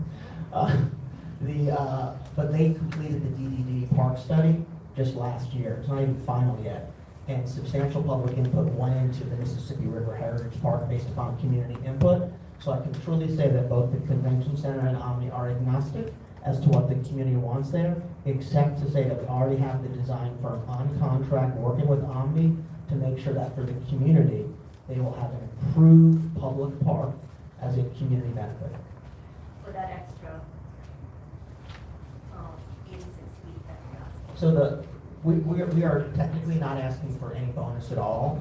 We're trying to be as transparent as possible and following the master plan, which suggests that convention center adjacent zoning is appropriate. Our request is for a text amendment, not for a zoning bonus, not for a variance. But as staff noted, what are the community benefits and infrastructure, economic development? Tonight, I can tell you, if you're interested and you want to come, over 200 local construction companies tonight are going to be at the convention center meeting with the Omni team before any bid is issued to try to network with local companies and find out what opportunities they can get scaled up. The same thing will be happening on individual jobs, and that will be a continuous cycle. The people of New Orleans will build this hotel for New Orleans, and that starts tonight. So Ms. Tucker's comments were very well stated, incredibly well received, and a driving vision behind the project, and folks will hold us accountable to that. But what I do want to say is that in addition to the economic development benefits, in addition to all the financial benefits to the city without costing the city any money, the public park improvement will be something in addition to infrastructure improvements for the near neighbors. Thank you. Any other questions?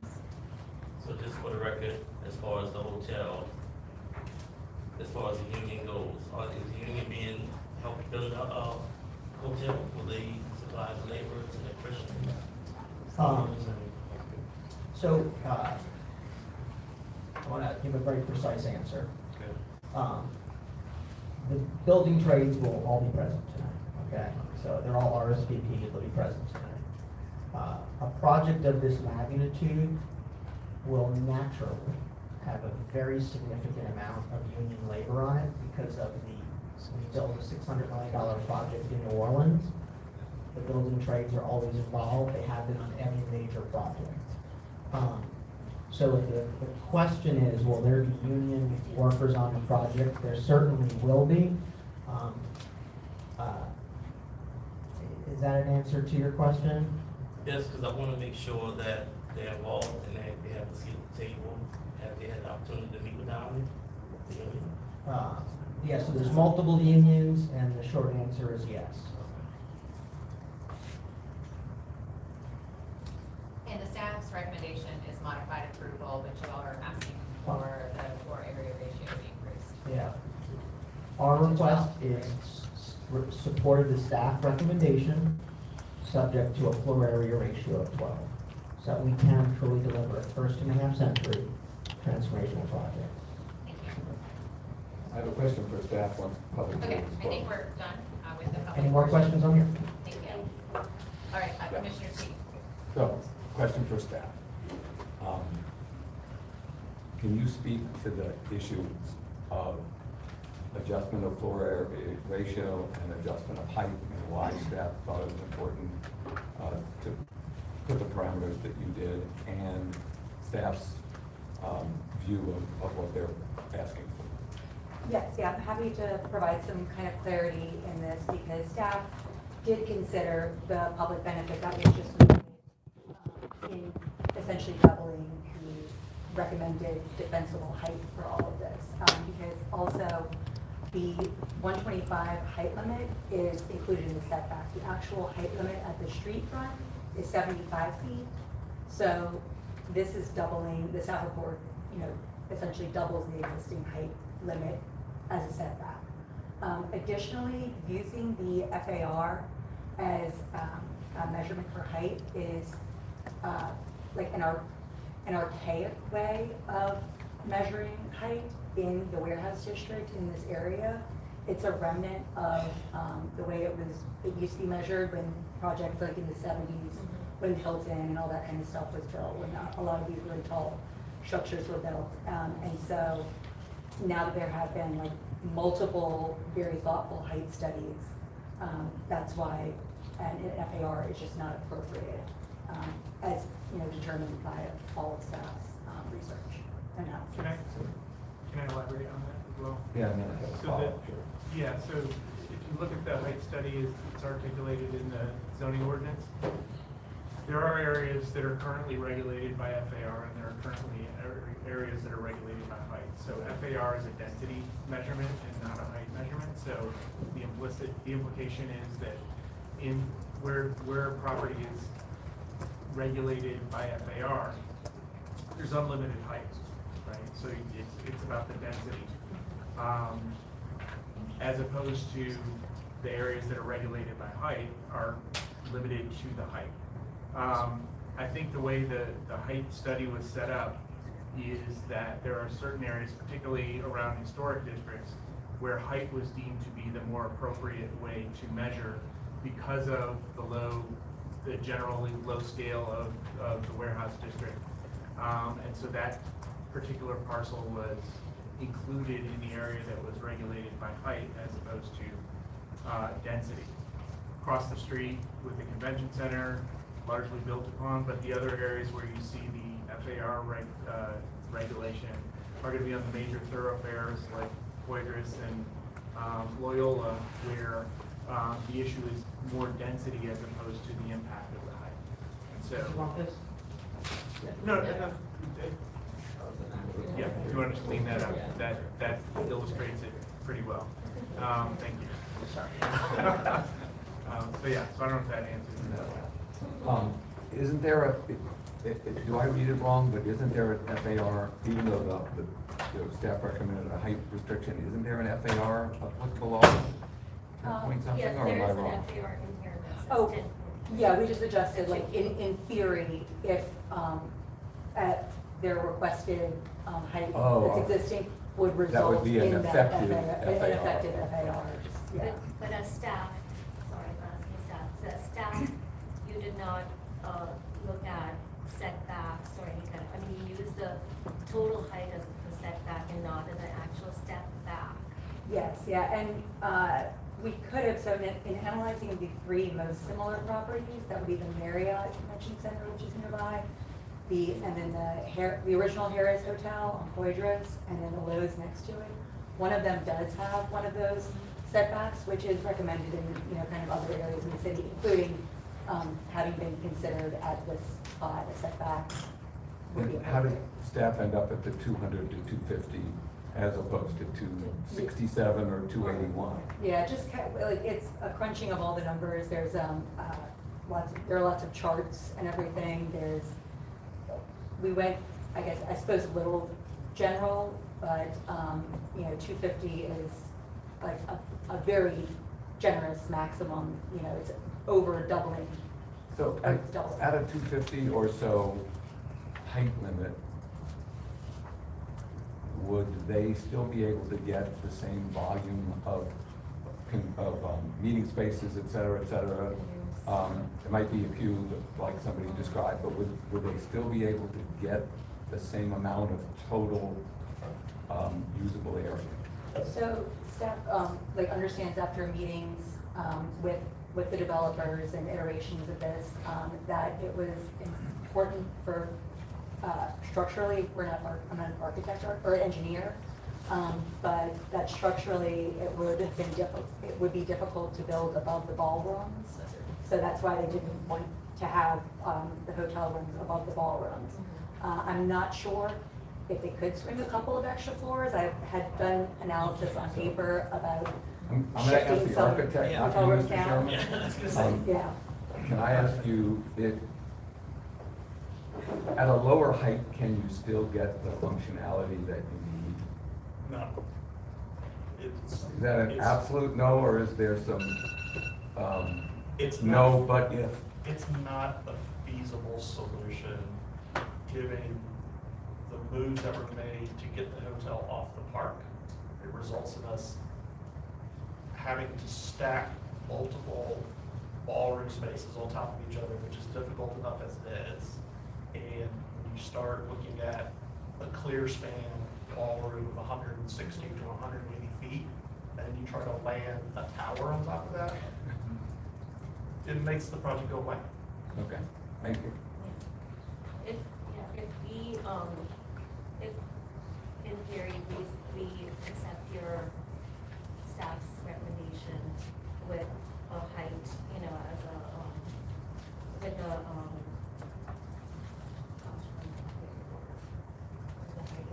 with the height that's requested by the applicant, is there another body that would then look at the step back? Is the HDLC, or, is the ERC, are they going to look at the design with more detail? Or is that something that we have to do? So we, the HDLC, because this is state-owned entity property, does not have purview over this. They've already reviewed it and made comments on the demolition aspects. But in the design review, I had. Yeah, and I think Yeah. what should be clear is that this is creating the zoning entitlement within which the design is to happen. So understood that the design is fairly well baked, at least, to some extent.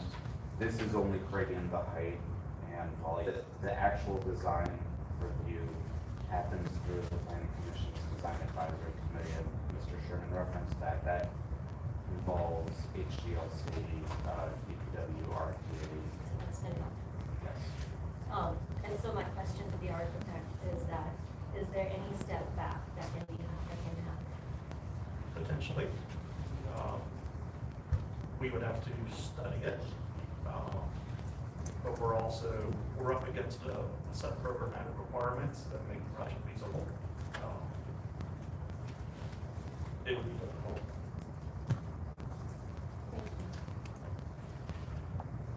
Ms. Burke, is there anything else that you wanted to add?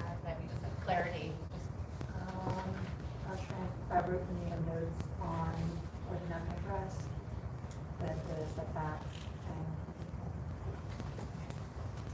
I think, but, I just really did want to stress that the public benefit, everything that everybody has kind of discussed here was included in the considerations in the staff report. So, like, that's why it's a very generous kind of number to try to get them to a place where they could reasonably work.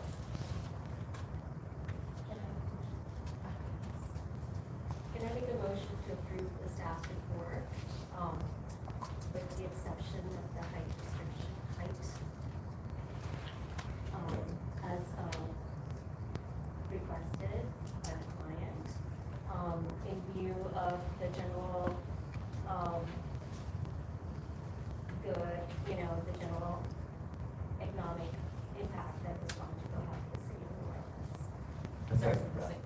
And just to clarify, the text in the report is height is limited at 250 feet. This would, I assume what you're saying is that would be replaced with height is limited at 12 FAR, which is.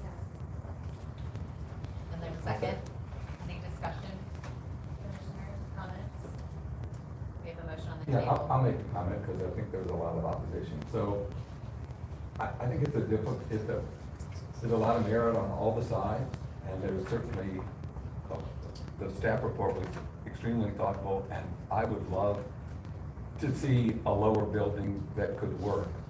But I am going to take the architect's statement at face value, and if it just can't be done, I think that the impact of the project, even though I'm tired of hearing the word transformational, I think the impact of the project and the benefit makes it worth it, and that's the only way to get it done, and that's why I'm seconding the motion.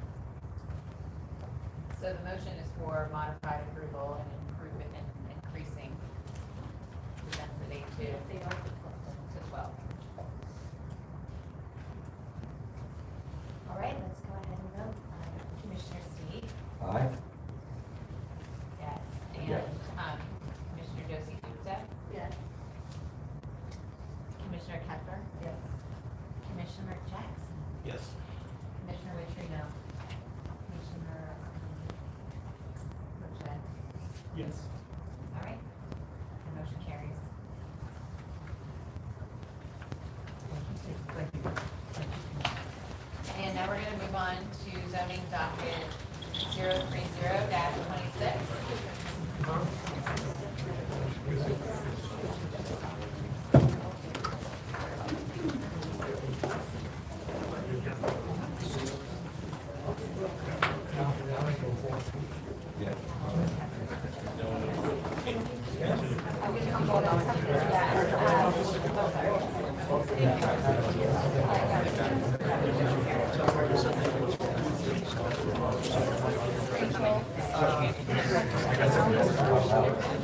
Thank you so much. I really appreciate it.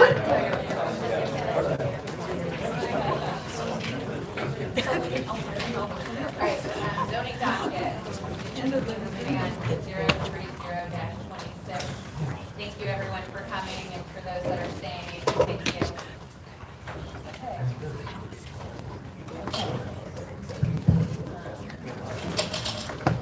All right, zoning docket 030-26 is a request for a zoning change from an HUR district historic urban two-family residential district to an HUD1A historic urban neighborhood business district, and a conditional use to permit a standard restaurant in the HUD1A use restriction overlay district.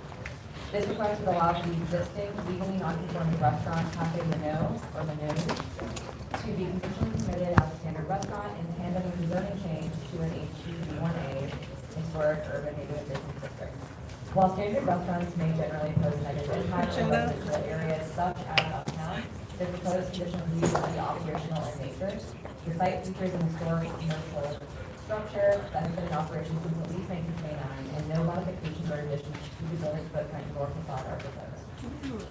Provided that the site qualifies under the historic non-conforming use policy, and HUD1A would be a more accurate and effective zoning classification of the site, staff recommend approval of the requested zoning change. Staff also finds that a conditional use request meets the standards for approval in Article 4 of the Comprehensive Ordinance staff recommends approval of both the requested zoning change and conditional use to permit a standard restaurant in HG1A use restriction overlay district, subject to provisos. As a note, staff received a list of proposed provisos from the Neighborhood Association of Florida and the applicant's past deadline. The commission may choose to suspend the rules for 2 weeks. Thank you. Becker?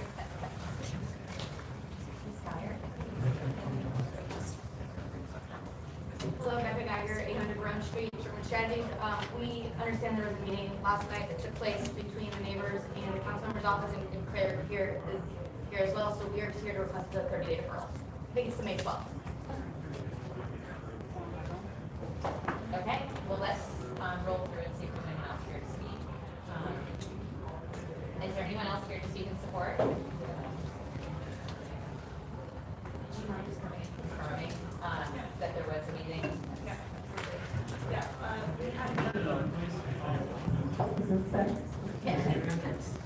We had a meeting, Claire Young, Representative Benito Street, the City Council District A, Councilmember Ingram Attorney's office.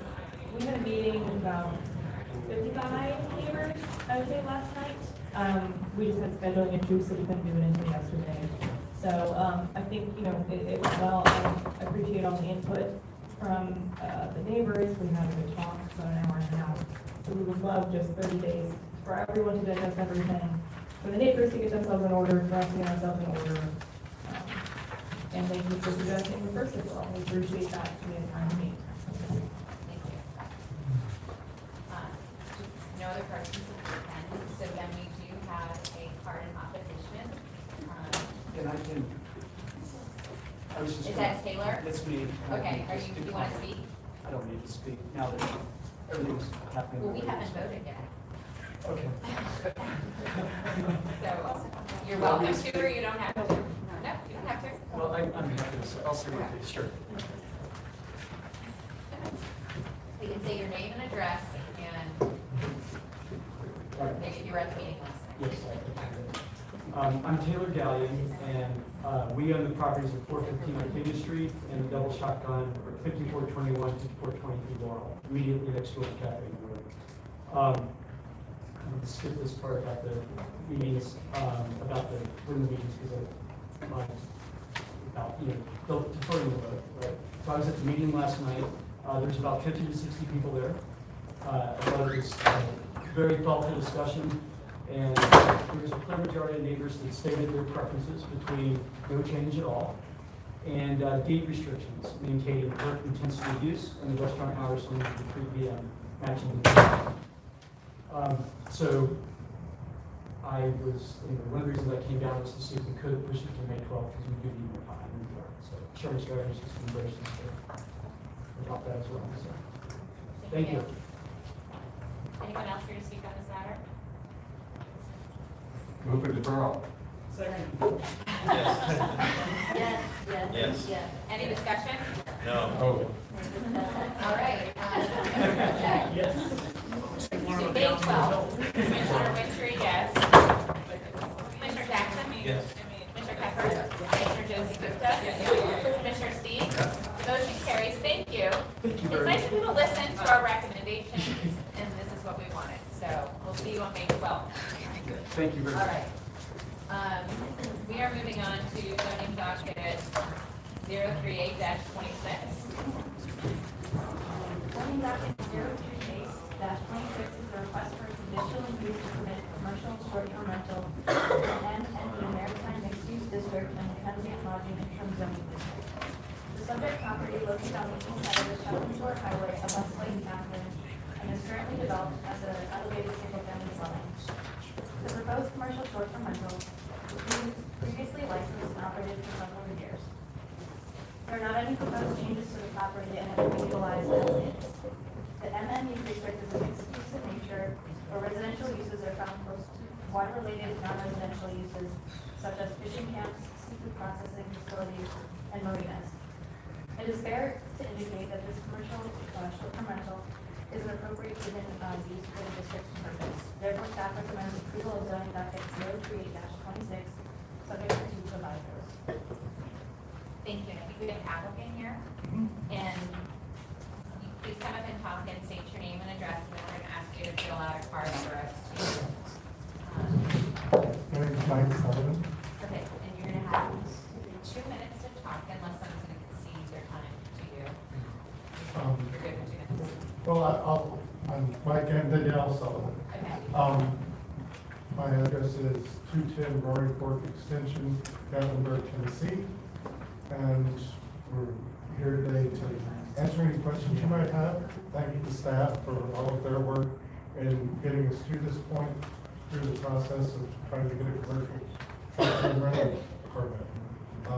Our intention with this property is to give us an amazing place to hang out for probably what will be a couple of months a year, and subsidize it a little bit so if that needed to my retirement years. And that's really the bulk of it. So if y'all have any questions, more than happy to answer. It's not nearly as exciting as they are. Are you on the Lake Catherine side? Yes, sir, Lake Catherine. How far from the chef? How far from Chef Ventura Pass? About 4 miles, I think. Oh. It's 2 miles from the Wrigley's. Okay. Is there anyone else here to speak on this matter? Okay, I do have a step, thank you. Thank you. I know the staff recommendation is approval with 2 provisos. Can you remind me, I feel like we have approved some of the SDRs in Lake Catherine as of late, or is my memory not so correct? So the staff recommendation has been for approval. You may be thinking there were 2 out on Breakwater Drive and Municipal Layout Harbor. The commission has not acted yet. Right, okay. But the staff's position is that in those 2, as in with this one, they are outside of the city core and what are designed for more recreational type uses, and that STRs are compatible with the purposes of those designations. Thank you. I mean, basically what they do is it says that, the first one says that you don't get, they're kind of common providers for every STR ones, and they say you don't get a waiver you haven't asked for, no waivers have been asked for, and that you have to complete the process through approving, recording and approving plans. And there was no opposition? There's no opposition today? All right, commissioners, any Move questions? approval. In accordance with staff recommendation. Is there a second? Thank you. All right, any discussion? If not, let's move forward. Commissioner Cochet? Yes. Commissioner Wintry, yes. Commissioner Jackson? Yes. Commissioner Pepper? Yes. Commissioner Josie Gupta? Yes. Commissioner Steve? Yes. You filled out a form, yes. Very official around here, so thank you. She keeps me first. Houses in front. Next is zoning docket 039-26. Zoning docket 3926 is a request for a plan development to permit the expansion of an indoor amusement facility in an HUMU, Historic Urban Neighborhood Mixed Use District, and to rescind an existing conditional use, allowing an indoor amusement facility as this was obtained under the former zoning ordinance, which previously allowed such uses only as conditional uses. The site is currently developed as the Broad Theater.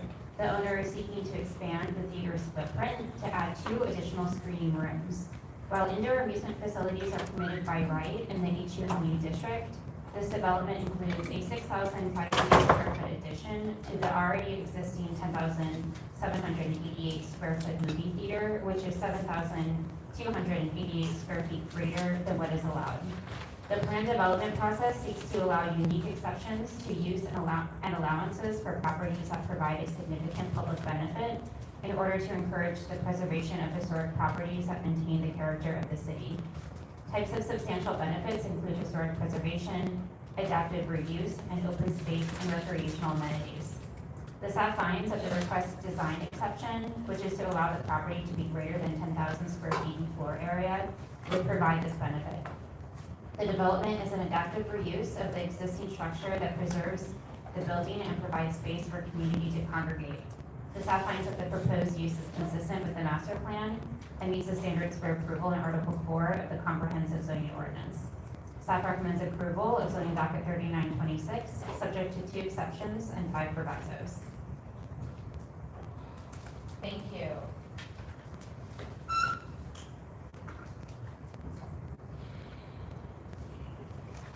Laura Clark. Laura Barth, 1000, San Francisco. Yes, here on behalf of the Broad Theater, thank you staff for the report and the recommendation for approval. Looking forward to have more theater spaces at the Broad. I frequent it very often personally. It's a great place for that area. There's 2 things we would like to discuss though, and that's 2 of the provisos. There's one proviso regarding 3 extra bike spaces. The main entrance already provides more than 20 bike spaces. And the way that this is being built, there's just no room on that new lot to provide any more bike spaces. And then also, where the addition is being built, it is being built essentially to the lot line. So while it is being in compliance for stormwater management, you cannot essentially, as it is proposed, possibly meet that permeable space requirement. Just part of what the proviso.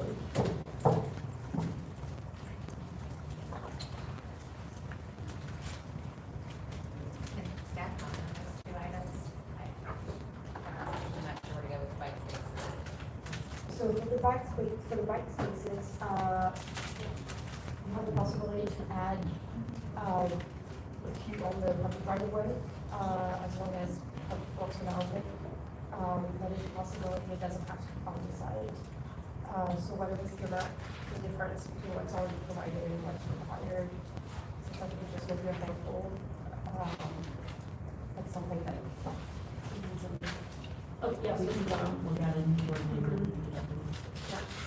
And for the permeable open space, so the proviso is suggesting that some permeable space could be added onto the existing parking lot, even though it's on a separate lot of record, since the proposal is an expansion of the existing Broad Theater and will be essentially, the same operation, same development site, that some of that permeable space could be provided there. I mean, I feel like that's just something we have to look at. I don't think they intended to do any renovation on the existing, front entrance portion of the theater or the existing parking. Ron Wixel, 1000 South North San Francisco, do you have a card for me? Yes. But that same logic I would take to the bike placement of the bike. If we have 25 spaces on the other lot, and we try to squeeze in 3 on a public right of way, it seems like that is unnecessary, just to be straight on that. So if you're using that logic, it's the same thing, same with the permeable. That whole place is permeable, the parking lot on the other. You have to make that calculation, that is a separate lot, this is a separate lot. And then the reason there's a difference in here, I think it's important to understand, is that there's 2 different ownerships here. Where he's renting from the Broad right now, where the Brian and Gunn place, on the other side, that is his lot. He purchased that lot. So we're on 2 separate lots of record.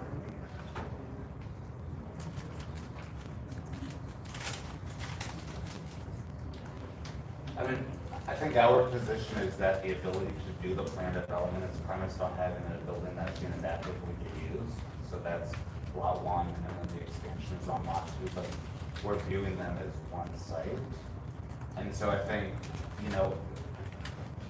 the staff has the ability to grant variances or exceptions based on either the 9 criteria hardship or a determination that the exception facilitates the adaptive reuse. I think for both of those, we don't find that to be met because the alternative to digging up pervious surface on the original site is to reduce the footprint of the expansion to take up the obviously that affects the program of the space, but there is no hardship that we can identify presented by the site that prevents compliance, nor does the adaptive reuse require non-compliance. So that's what our position is with traffic management. Well, did you mention that the existing parking lot was all of the entire permeable? Pretty much, a lot of gravel. Yeah, we were just there and Friday. We'll look at it, we'll have to look at all this stuff. We can go from there. Thank you. Commissioner Teal, have any questions? Tell me a little bit more about the required 3 additional parking spots. I was just mentioning that if there is no room to add them on site, that bicycle spaces in the public right of way can be provided on the sidewalk, subject to approval from the public works. And if they weren't able to obtain approval from DPW? They should, because And it's part of the. they should, if it was not technically possible for whatever reason, then yes, it would have to go on the parking lot, somewhere on the site. And the number of parking spots is determined by the square footage? Is that right? Okay. And that's why there's a former abundance of bicycle parking now already, because a lot of people do come by bicycle. So we're having 25 bicycle spots currently. Happy to look at 3 more putting up on the property. My only concern would be if you're talking about the sidewalk right there, if there's a sidewalk, I would assume that DPW might have some concerns with it being broad. And you currently have 20 or 25? I thought I heard 25. 25. And that's what the report reflects? I thought I read 20 somewhere. I can't recall. That's what the owner told us yesterday, but we said, not exactly how many spots do you have, because we just wanted to make sure that we had the right information.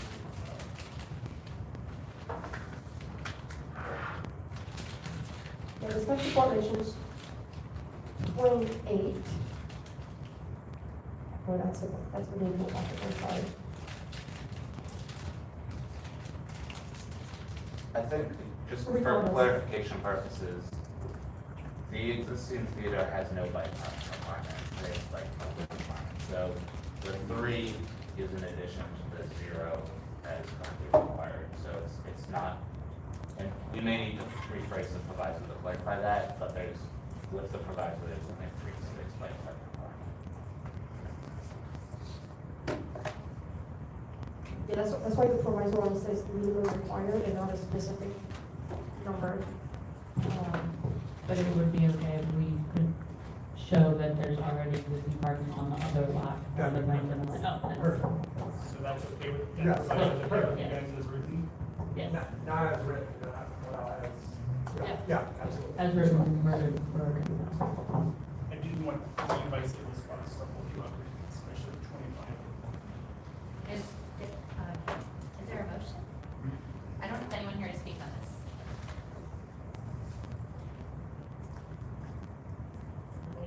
Or, I make a motion to approve this particular matter as written with the provisos. 03926, there's 2 exceptions and 5 provisos. Is there a second? Second. Thank you, Commissioner Pepper. Any questions? Comments? Okay, let's go now. Commissioner Steve? Yes. Commissioner Josie Dupa? Yes. Yes. Commissioner Pepper? Yes. Commissioner Jackson? Yes. Commissioner Richter is a yes, and Commissioner Bochet? Yes. Great, motion carries. Thank you all.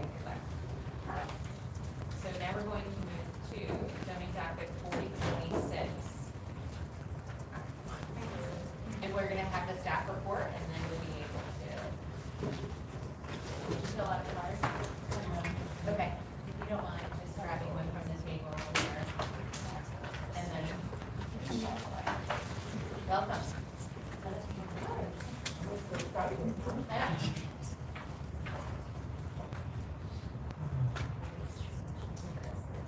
Zoning docket 04026 is a request for a conditional use to permit a commercial short-term rental in an HUMU historic urban neighborhood mixed-use district and the transient lodging interim zoning district. The applicant proposes no structural renovations, and while the site is in an HUMU that would otherwise allow a commercial short-term rental by right, this development requires a conditional use as the site is in a citywide transient lodging interim zoning district, which allows such uses only as conditional uses. The staff finds that while the proposed use is consistent with the master plan, it does not meet all of the standards for approval in Article 4 of the Comprehensive Zoning Ordinance, nor does it satisfy the approval standards written in the interim zoning district. Ultimately, the discrepancy between what is currently permitted in zone in this district and the realities of the surrounding land use deters staff recommendation for approval. Therefore, staff recommends denial. Hi. Please state your name and address. Hi, my name is Lydia. Can you just speak up? Okay, my name is Debbie Easley, and I live at 1719 Burgundy Street, and I represent 2613 Mirage LLC. We constructed that house in 2017, and it's been an Airbnb ever since, no residential. It is across the street, directly McDonald's, parking lot, drive-through, cars. I have this picture from Google Maps, and you hear the intercom. And we've been doing Airbnb since, and we changed it to an LLC this year, or a couple months ago, and then even though we had our license, they said I had to reapply. So that's because even though it's the same owner, we just changed it to an LLC. And so now I don't have a license, and it's never been a residential, no residents have lived there. So, I'm just, asking to continue. What's the zoning? Yeah. Was there a reason you changed it to LLC? I'm sorry? Was there a reason you changed it to LLC? It just for tax reasons, the owner did, yeah. So, and if he wouldn't have done it if he knew this, because he's still the LLC partnership, you know. So it's been a road. Is your license expired? Yeah, it expired, and that's how I found out that. When did it expire? It expired in December, and I've been like doing all the NNP participation meetings for getting all the paperwork ready for this meeting today for the last 3 months. So we're offline, you know. So I think just regardless of what happens here, what we have seen, and the planning commission gets referred from the short-term rental bureau who issues licenses, and they will refer applicants to the planning commission when they think there's a zoning entitlement that's needed. But the fact of the matter is that you have what's considered a zoning nonconformity, which means even though the law now says it requires council approval through the conditional use process, you've got a license and you've been operational within the last 6 months. So as long as you're operating or are within 6 months of operating, you have this non-conforming condition you can keep alive. So, you know, not our call to make, but I think they probably referred to you in error, you to us in error, because I would imagine that the zoning non-conformity still exists, and a change in ownership does not affect the zoning non-conformity. So all of that is to say, like, putting the commission's action here aside, I would encourage you to pursue that with the STR Bureau, and I can get in touch with you separately to maybe explain that a little bit better and help facilitate that. I just want you to know that that is an option as well. would a deferral from us then? I'm confused. What, What do you, I've talked to her. yeah, I mean, I'm just. yeah, I think, Should so, we just vote on that? I I keep saying it may have been a mistake.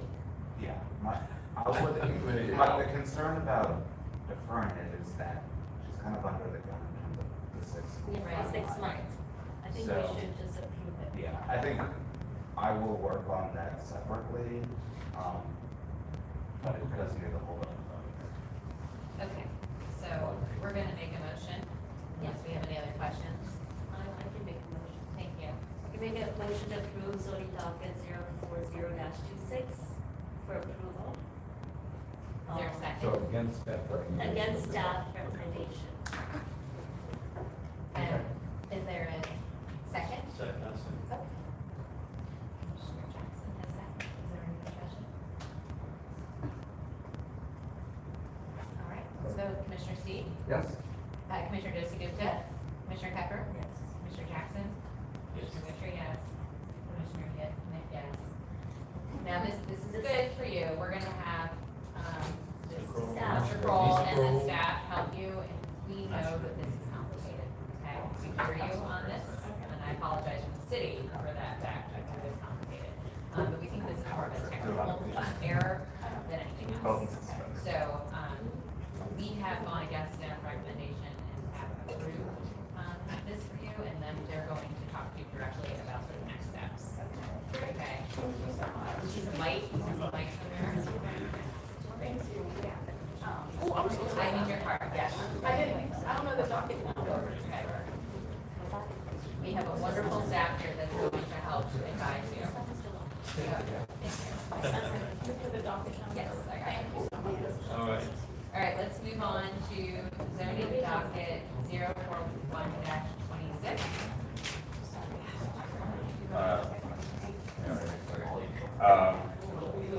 Zoning docket 041-26 is a request initiated by City Council Motion N-26-72, which is a petition to rezone an undeveloped area along Fairmont Place between Middle Development Line and Freckles Park from an SRS single-family residential district to a designation that encourages commercial use and aligns with the neighborhood commercial future land use map designation.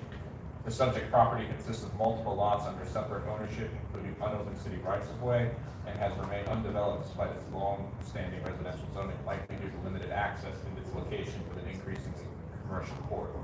The surrounding area has transitioned over time from primarily residential to more of a mixed-use pattern that includes commercial open space and residential designations.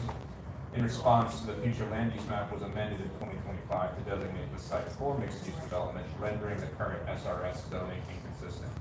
While the motion that council provided suggests several commercial districts, staff finds that the SMU suburban neighborhood mixed-use district is most appropriate as it allows for a blend of residential and commercial uses and provides flexibility for future development.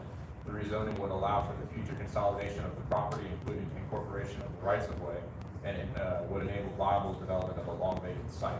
Overall, staff finds that the request meets most approval standards and is consistent with the master plan and future land use map and would support a more functional and context-sensitive development pattern. Therefore, staff recommends approval of the zoning change. Thank you. Shane? Guthrie? No, I'm actually a couple down. I'm writing the wrong document. All right, so there is a city council motion, so there's no one here speaking. All right. Is there any This cards? is a point of information. That's a request for a zoning change, we could specify the zoning that it wants to be changed. That's what I'm thinking. Is this any? I mean, I realize that you all recommended SMU and that's what we'll vote on, but Any? I think we've done that before. I think we've been given like options, specific options before, but I can't remember off the top of my head. I don't know we were doing the master plan, and So- I feel like. there being nobody here approval in accordance with staff recommendation to SMU? Yes. Is there a second? Even though I object to the wording. All right, Commissioner Pepper. Any discussion?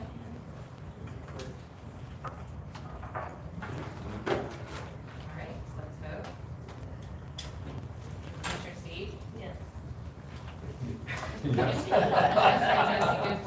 Yes. Commissioner Pepper? Yes. Commissioner Jackson? Yes. Commissioner Ritchie, yes. Commissioner Richard? Yes.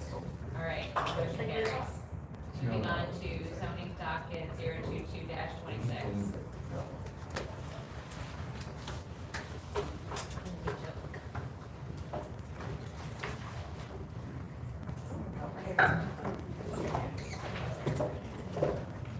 Subdivision 2226 is a request to subdivide lots 55 through 62 into lots 56A, 59A, 61A, and 62A.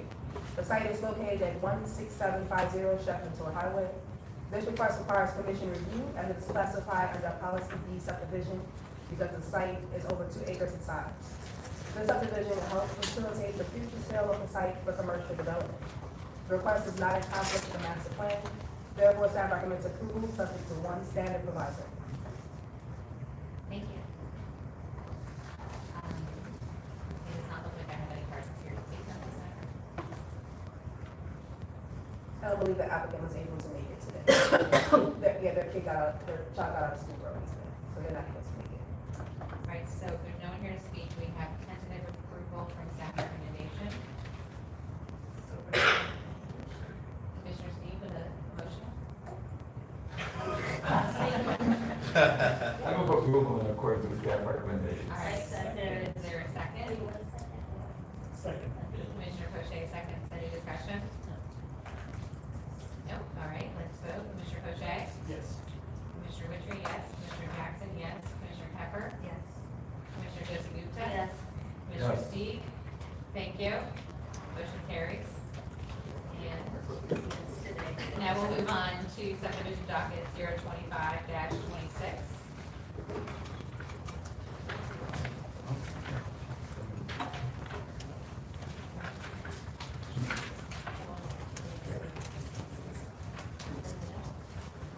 Subdivision docket 2526 is a request to reconfigure two existing lots, add 2.71 feet of depth to the existing lot at 4200 Stephen Gerard Avenue.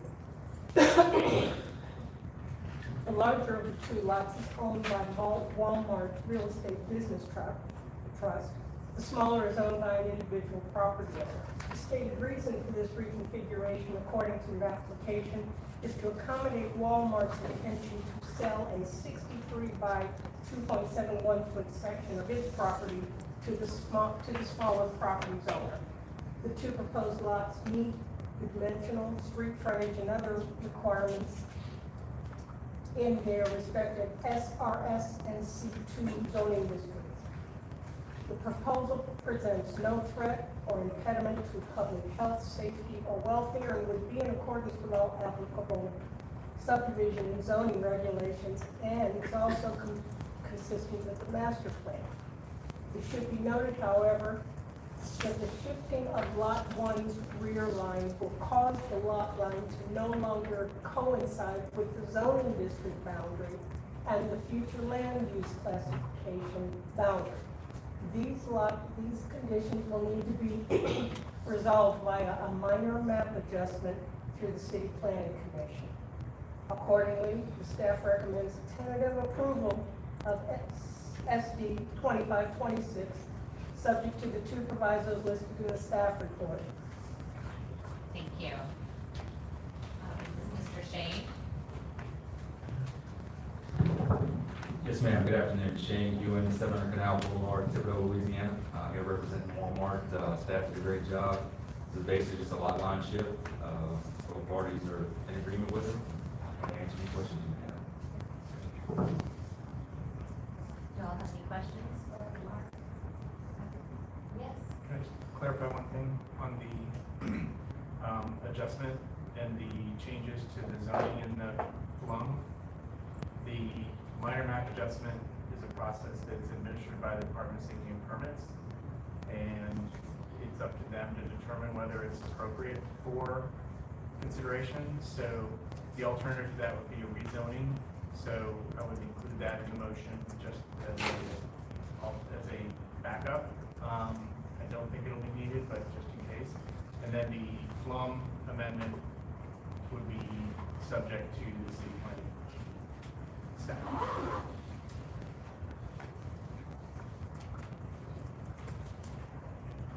All right, y'all. Have that. Quick question. We just want to understand the process for the, map. It's up to the discretion of the department to make that, right? Correct.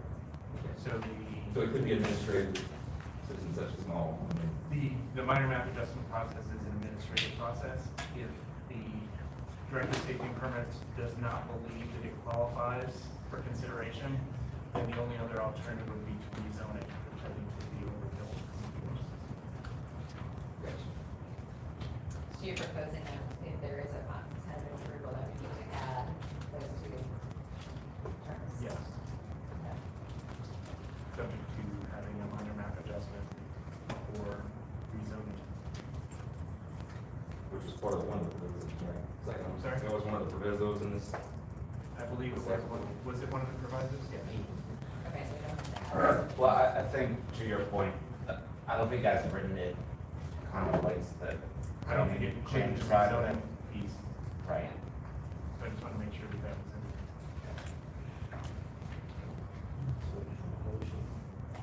A motion to, I'm sorry. no, go ahead.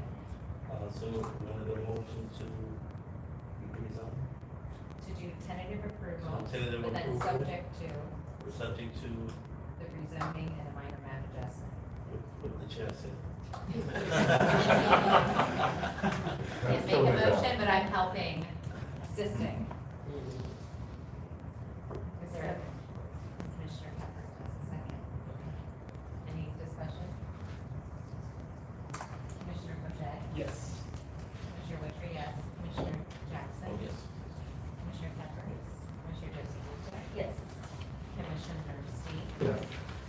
Thanks for coming up to do that. Have a great afternoon. Take care of safe travels. All right. We have the cannabis, tobacco, and nicotine study. We're gonna do some Should we go ahead and try to approve the subdivision ratification? Yeah. Sure. So I can make a motion to reorder the agenda. Make the motion to reorder, I think that Are you coming to speak on the cannabis? Okay. Not Kim. You're here for the study, correct? Is there a second? Okay. All in, Commissioner Steve? Yes. Commissioner Josie Gupta? Yes. Commissioner Pepper? Commissioner Jackson? Commissioner Witry? Commissioner Witry? Yes. Yes. Well, All right, so we're gonna reorder, we're gonna do the subdivision ratifications, so that we can just focus on the study. Is anyone here to speak on the subdivision ratifications? I don't think so, okay. Yeah, as usual, this is a list of subdivisions that are being administratively approved by staff, so we were ratifying the determination that it is administratively approvable. Move to approve. Thank you, Commissioner Crochet. Is there a second? Commissioner Catherine? Any discussion? All in favor, or Commissioner Steve? Yes. Commissioner Joseph Gupta? Commissioner Pepper? Commissioner Jackson? Commissioner Witry, yes. Commissioner Crochet? Yes. Okay, so then the last order of business is the cannabis study. We have at least two people here to speak on that matter. If you want to speak, we're going to mark up on purpose. We're going to do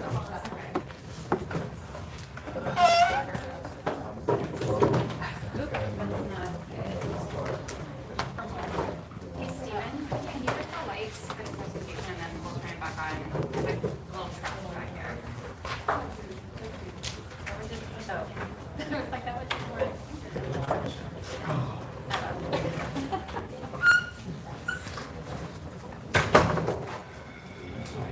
All right, now let's grab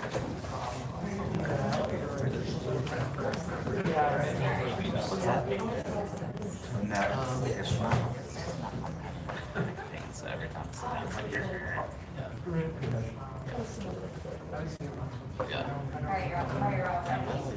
Okay. Good afternoon, commissioners. Today I'm here with Laura Bryan, Ava Monet, Mitchell Hogan, and Charles Rowe to present the cannabis, tobacco, and nicotine study. The study was initiated by former former Councilmember DeRusso via motion M25-470, directing the City Planning Commission to prepare a comprehensive study to identify the impacts of retail establishments which sell cannabis, tobacco, and nicotine products, and to provide recommendations regarding new definitions, use standards, signage regulations, use permissions, and density restrictions. The city has been slow to provide regulatory guidance as new products have emerged and the industry has changed. Currently, the retail sale of cannabis, tobacco, and consumable hemp products are defined within the overarching retail goods establishment category. In order to create specific use permissions and standards for these types of sales, drafting their own use permissions and use standards is necessary, similar to how the retail sale of packaged alcohol use is written into the zoning ordinance. Although the New Orleans City Code includes the Smoke-Free Air Act, those regulations are not mirrored in the comprehensive zoning ordinance. The Smoke-Free Air Act states new tobacco retailers are prohibited within 300 feet of any school, library, park, child care center, or place of worship. Despite this being in the city code, the city does not issue its own license for tobacco sales. Thus, there is no formal process to ensure the city code distance requirements are met. Moreover, there are no distance requirements from child-friendly locations written into either the city code or the comprehensive zoning ordinance for the retail sale of medical marijuana or consumable hemp products. According to information from the state, there are over 600 locations that sell tobacco or nicotine, 240 locations that are licensed to sell consumable hemp products, and 2 licensed medical marijuana retailers with 2 satellite locations each in the New Orleans area. Tobacco licenses are issued by the Louisiana Office of Alcohol and Tobacco Control, or ATC. The license issued by ATC covers all types of tobacco products, including traditional cigarettes, smokeless tobacco, pouches, vaping, and alternative nicotine products. Having one definition and license type at the state level prevents local regulations from creating distinctions between the different tobacco products. Additionally, when the state issues their licenses, local regulations are not considered, such as distance requirements and the Smoke-Free Air Act. New definitions and use standards in the comprehensive zoning ordinance for retailers specific to these products would mitigate current and future negative land use impacts on surrounding neighborhoods and could prevent negative impacts on public health and welfare, particularly for youth.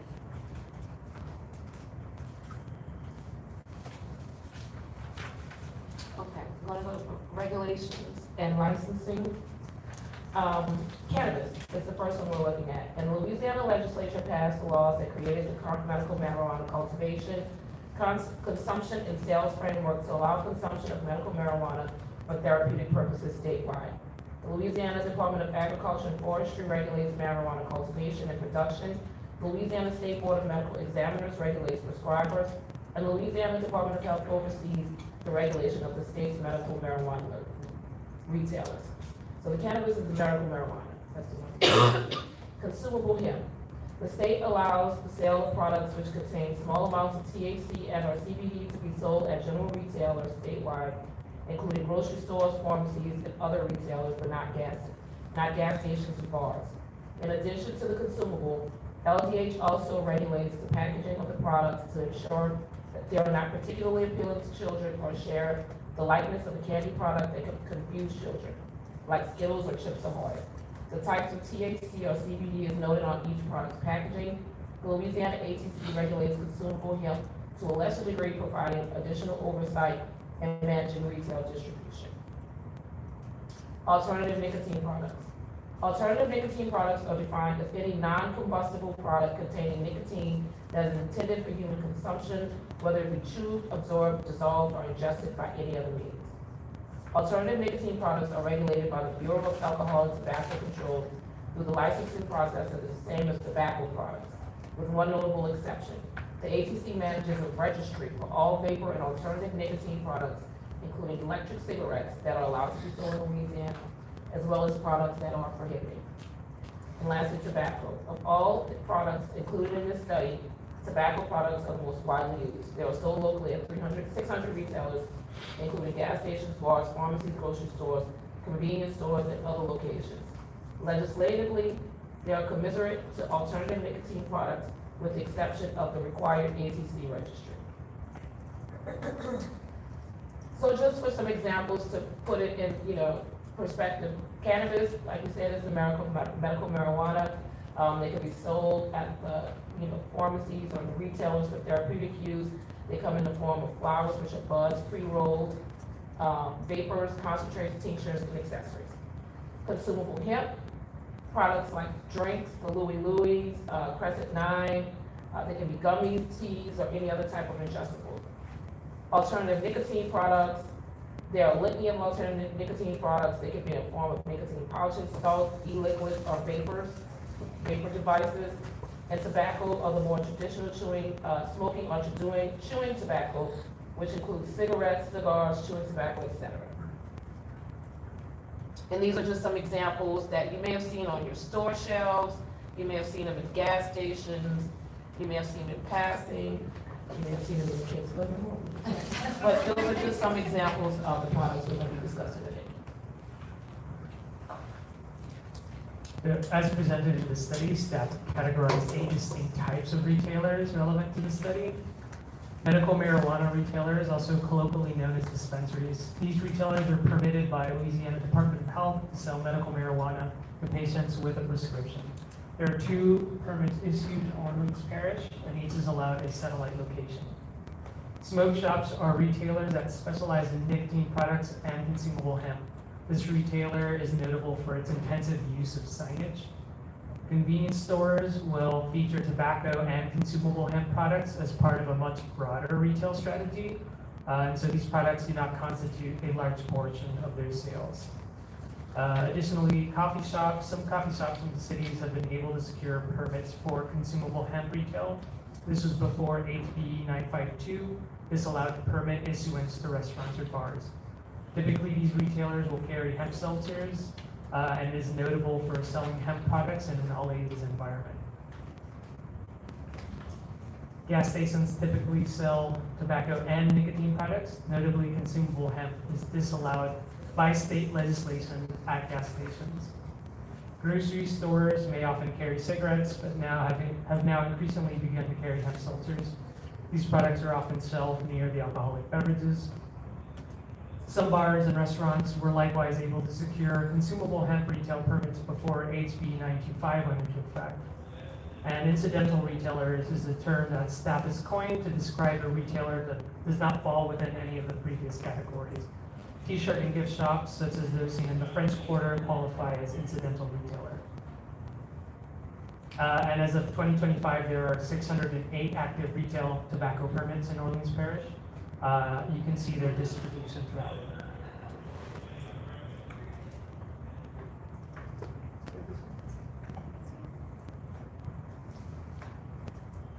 Okay, so the Louisiana Department of Health, or ADH, is the sole regulator of medical marijuana retailers. While ADH ensures compliance with state law regarding medical marijuana, it does not enforce or provide licensing for consumable hemp products, which are issued and overseen by the Louisiana Office of Alcohol and Tobacco Control under separate statutes. State law permits 10 medical marijuana retail licenses statewide, each of which is allowed up to 2 satellite locations for a total of up to 30 medical marijuana retail locations throughout Louisiana. The New Orleans area has 2 primary retail licenses with 2 satellite locations each, or 6 total retail stores in the larger New Orleans area, with 3 located in New Orleans proper. Retail locations are restricted to 5 miles between another medical marijuana retailer and a municipality with more than 350,000 people, but can be waived under certain circumstances. Under local zoning regulations, medicinal marijuana retailers are considered a retail goods establishment. Retail goods establishments are widely permitted throughout the city, including in residentially zoned areas under certain circumstances. Although permitted by local zoning regulations, retail goods establishments that sell medical marijuana may not operate without proper licensing from the Louisiana Department of Health. As part of the licensing process, applicants must attest to meeting local zoning and distance rules. The City of New Orleans does not require a separate local license to sell medical marijuana, and local regulations do not contemplate this type of sale. Currently, recreational marijuana remains illegal under state law. However, there is a proposed House bill, HB 373, to create a pilot program for medicinal marijuana retailers to opt into selling recreational marijuana to qualified customers. If this bill is passed, it would go into effect on January 1st, 2027. At the time of the study, the proposed pilot program has not been acted on and is not in effect. Consumable hemp retailers who sell consumable hemp products such as THC-infused seltzers and gummies must receive a consumable hemp retail license from the Louisiana Office of Alcohol and Tobacco Control. There are currently over 2,200 such retail locations statewide, including grocery, convenience, and other retail outlets. There is not a separate zoning use category for the retail sale of consumable hemp in the New Orleans Comprehensive Zoning Ordinance beyond the underlying retail goods establishment use. And the city of New Orleans does not issue local licenses in addition to those required by ATC. Tobacco and alternative nicotine products are issued by the Louisiana ATC. Louisiana defines tobacco products broadly so that ATC license covers all types of tobacco products, including traditional cigarettes, smokeless tobacco, pouches, vaping, and alternative nicotine products. As previously noted, having one definition and license type prevents local regulations from creating distinctions between the different tobacco types.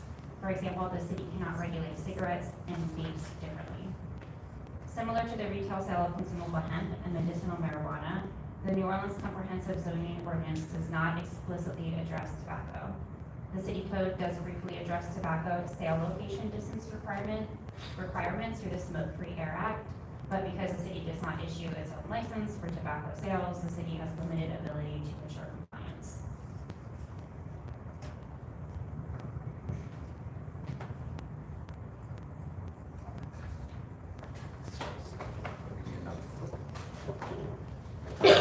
So for best practices, staff analyzed municipal codes and zoning ordinances from peer cities that have already codified the aforementioned uses. Across the board, it was found, consistent trends were found in how cities manage the distribution of these products, particularly through clearly defined land use categories and distance-based restrictions designed to protect public health and typically child-friendly uses. So the first municipality that we used was Chicago, Illinois. Chicago established one of the more detailed cannabis frameworks, and that the city uses a 7-zone system that controls where recreational dispensaries may be located and prohibits them in a defined downtown exclusion zone. Retail cannabis uses are limited to commercial districts, while cultivation and processing are restricted to more industrial areas. For tobacco, Chicago defines retail tobacco stores using an 80% revenue threshold and requires separation distances of 1,000 feet from other tobacco stores and 500 feet from schools. Key takeaways would include defining multiple cannabis uses and enacting distance requirements. The second would be Richmond, Virginia. In 2025, Richmond implemented detailed regulations for retailers that sell tobacco, hemp, vape, nicotine, and alternative nicotine products. Stores meeting a 10% threshold in floor area, display area, signage, inventory, or revenue are classified as retail sales of tobacco and hemp and must obtain conditional use approval. These establishments must also maintain 1,000-foot buffers from residential, schools, places of worship, and similar sensitive uses. Richmond's approach indicated added restrictions by way of requiring conditional uses, by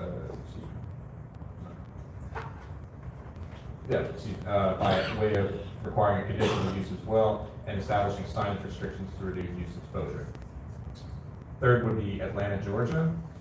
So the state of Georgia does not allow for recreational cannabis and has some exceptions for medicinal marijuana. However, the latter is not regulated in Atlanta City Code. In 2025, the city adopted definitions and standards for vape shops, however, distinguishing them from traditional tobacco retailers. Vape shops are subject to 1,000-foot separation requirements from other vape shops and from schools or child care facilities.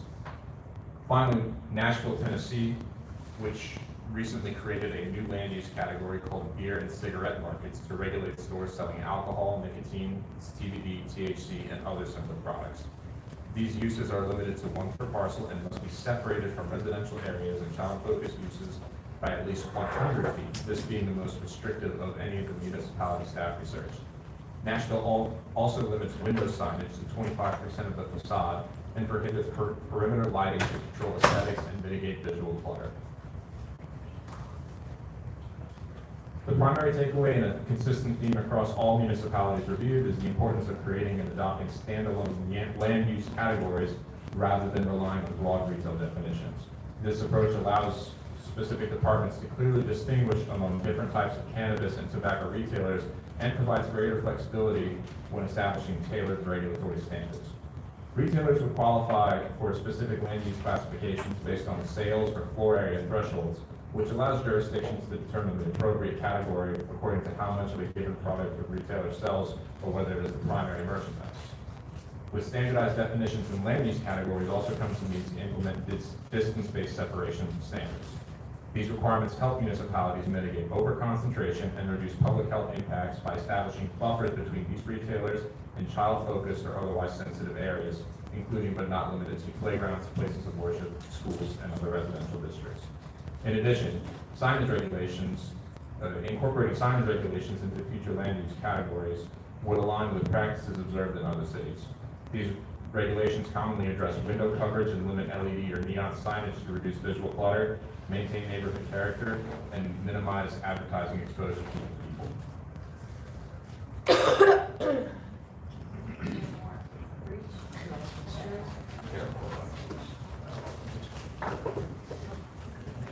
Pass it back to me. Create some slack. It's okay, we got it. Look. It may be on Okay, so. Based on the information and our best practices from other cities and conversations with stakeholders, staff recommends the creation of 3 new use types in the CCF: smoke shops, marijuana retailers, and for retail sale of tobacco, nicotine, for consumable hemp. The smoke shops are locations that specialize in the retail of tobacco or nicotine products, including alternative nicotine and vapor products, and the sales of paraphernalia and supplies for smoking or ingesting these products. Marijuana retailers to codify the new use of medicinal marijuana retailers that exist in New Orleans and require their compliance with state regulations. And the retail sale of tobacco, nicotine, consumable hemp, and this will be an accessory use to another primary use, such as a retail goods establishment operating as a pharmacy or a grocery store. They could request a retail sale of tobacco, nicotine, or consumable hemp use in addition to their primary use. Staff recommends setting a distance restriction between these two uses and child friendly public places, specifically operating places of worship, schools, daycares, parks, playgrounds, and public libraries. This could be 300 feet, which is what is required in the smoke-free air ordinance for tobacco licenses, or a larger distance if any changes are made to that provision of the city code. Staff recommends limiting smoke shops between each other to 1,000 feet distance, and recommends limiting neon, LED, or illuminated signage for smoke shops. Okay, this is a map showing the child-friendly public places in the city with a 300-foot buffer attached to them. It's hard to see up here, but you can start to see the gray areas, which would not be covered by this buffer.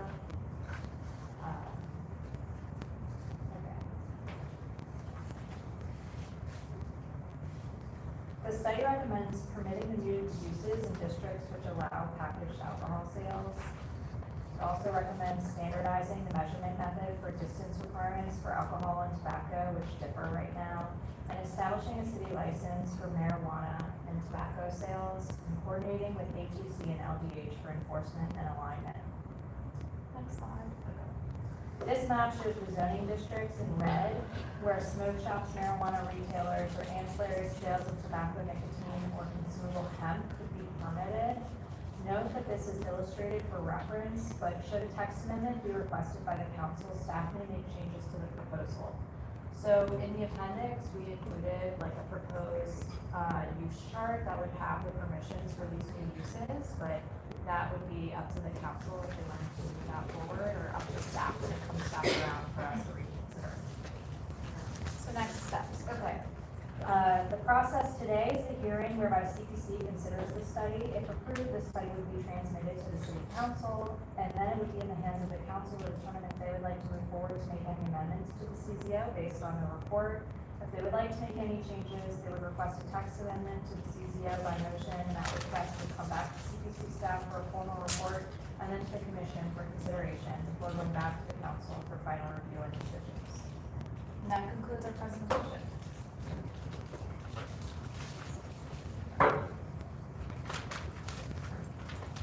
Was there discussion of doing the 500 feet? Yeah. So, we are recommending actually that it is expanded from 300 to 500 feet. However, the Smoke-Free Air Act right now is at 300 feet, and we want to ensure consistency between the two regulations so that the city code says the same thing as the CCO.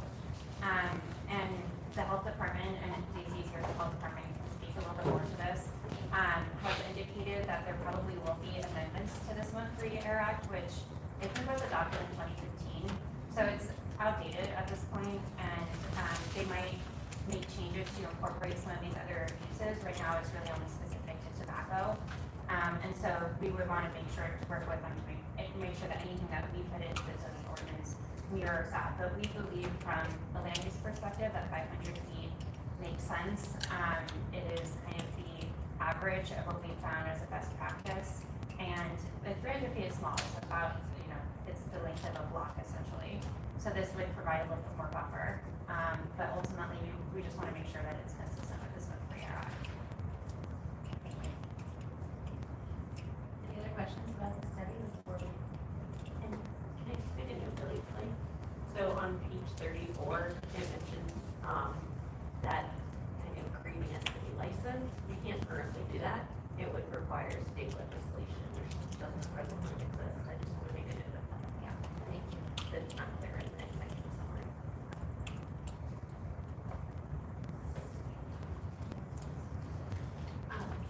Ms. Ellis? Or Alice? Hi, I'm Daisy Ellis. I'm an assistant in South Dupree, but I'm here with the Columbus Health Department. I want to support this study. Thank you to the CPC team for your work on this. Health Department has a strong interest in being able to regulate tobacco and nicotine use, particularly through zoning. We know that tobacco and nicotine use is a huge cause of chronic disease for young people in our city. 9 out of 10 daily smokers begin before they're age 18. And the average onset age for nicotine use here is about 13. So kids are getting introduced to this very young, and the evidence shows that being exposed to these products like in convenience stores or at point of sale signage does have a measurable effect on increasing their likelihood of using these items. So we are highly in support of creating districts and zones where these items can be sold to try to reduce the amount that youth are accessing them. We also are in support of the recommendations mentioned on changing distances and on updating the Smoke-Free Air Act and the zoning code to match. I work very closely on enforcing our existing Smoke-Free Air Act, which, as Rachel said, is 10 years old. It has some loopholes with vapes and these new products that weren't around when it was created. And we found that because it's in the municipal code, sometimes it can be hard to kind of enforce as it is a location issue. It's a weird spot where there's a distance restriction in our municipal code. So from the health department perspective, public health burden of youth access to these products and our ability to do our job and enforce where these products can be sold, having this in the zoning code and having these recommendations would be something that I support. And I'm happy to answer any questions about public health's role in the tobacco work as well. Is Zyn, is that what it's called? Yes. That's, would be considered under this as well? Yes, so currently the Smoke-Free Air Act doesn't address those, it only addresses traditional tobacco products. A Zyn would be an alternative nicotine product since it still administers nicotine to your body, but it's not like a tobacco leaf, and it would be included in these recommendations. What questions? Lots of knowledge here. I know there's a lot. Did you have thoughts on other products besides tobacco that were covered in the study? Yeah, I think our primary focus in the health department has been on tobacco and nicotine, just because we know that long-term smoking and long-term tobacco nicotine use is such a leading cause of health issues in our city. In terms of cannabis, smoking of any type is discouraged by the health department, so we would like to regulate that as well. We do agree with reducing youth exposure to these products as well. I would be very happy to see the cannabis products also taken further away from schools and universities. lot about like long-term health impacts of the cannabis drinks and things like that, but it is still like an addictive substance and a behavioral health issue. So from our perspective, as much as we can zone these to adults-only areas and make sure that the city isn't really oversaturated, that would be the best. Do you support the Balanced fee? Yes. Yeah, 10,000. We have an opportunity here to, I know we need to be in line with the state too, but we can also. Yeah, I mean, from health perspective, like the more distance, the better. We want to be cognizant of our business partners and industry in the city and be realistic about like economic impact on us. But from the public health perspective, like if we could zone everything to be like half a mile away from each other, we would support that. If we could take tobacco, 1,000 feet from school, we would support that. I just think about the one on Carroll's that's right by the library. I don't know what the distance is there. It's the only one that I can, that's visible, that I can see. Yeah. Yeah, and so, that was, it's zoned as a retail goods establishment, and so when it came in for its permitting, it received the retail goods establishment permit, and the state doesn't, well, one, there's nothing in our city code that addresses medicinal marijuana distance, from those child-friendly locations, and the state doesn't look into anything, and so there was nothing written at that time to prevent it from being in that location.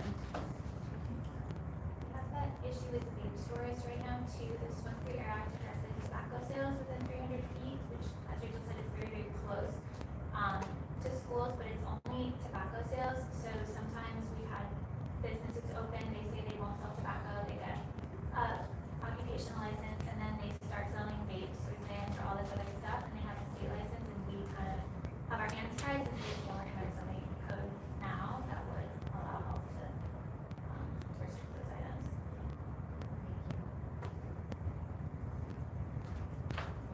Thank you. Brad, I don't have anyone here in support outside of that. I have informational only. Brad Wellens. State your name and address, Thank you please. for alerting me of this. I'm the regional manager for the Louisiana Campaign for Tobacco for Living. So I would really only be speaking as it regards to tobacco product, nicotine product, and cross product, with as they cross into other products such as marijuana, usually with vaping and vape products. I'm the regional manager for Greater New Orleans for TFL, the Regional Campaign for Tobacco Living, and we were created by state law to advise and do research related to tobacco control and best practices within tobacco related diseases, particularly if they're related to tobacco-related cancer. We work very closely. I'm also work for the Louisiana Public Health Institute and the Louisiana Cancer Research Center in that same role, different pieces of tobacco pieces. I would commend the staff, Robert and your staff on that have been outstanding. I mean, it is one of the, y'all have gotten all of the pieces that should be there.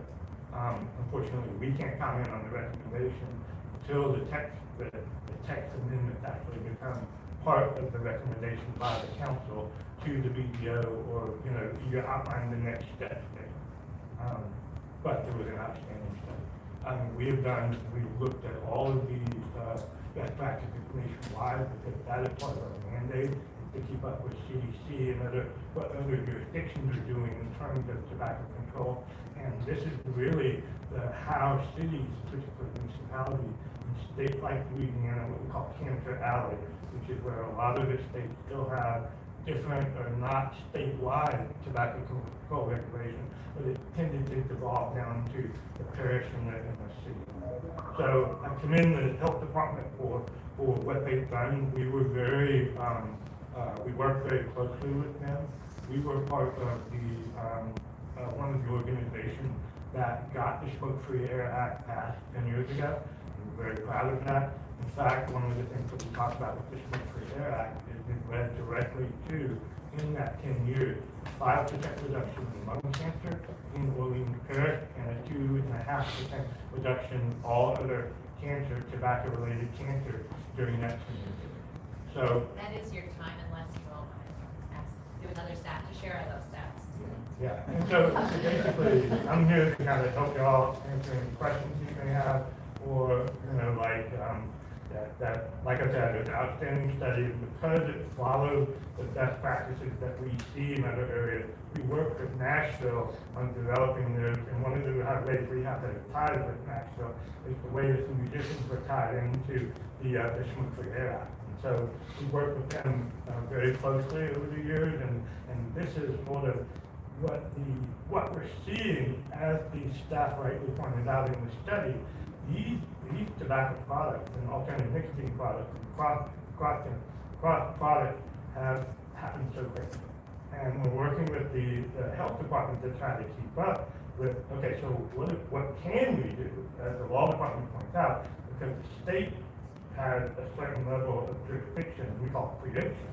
And so then as a municipality, what can we do within that jurisdiction to do that? What we're finding is zoning, distance, and retail licensure changes.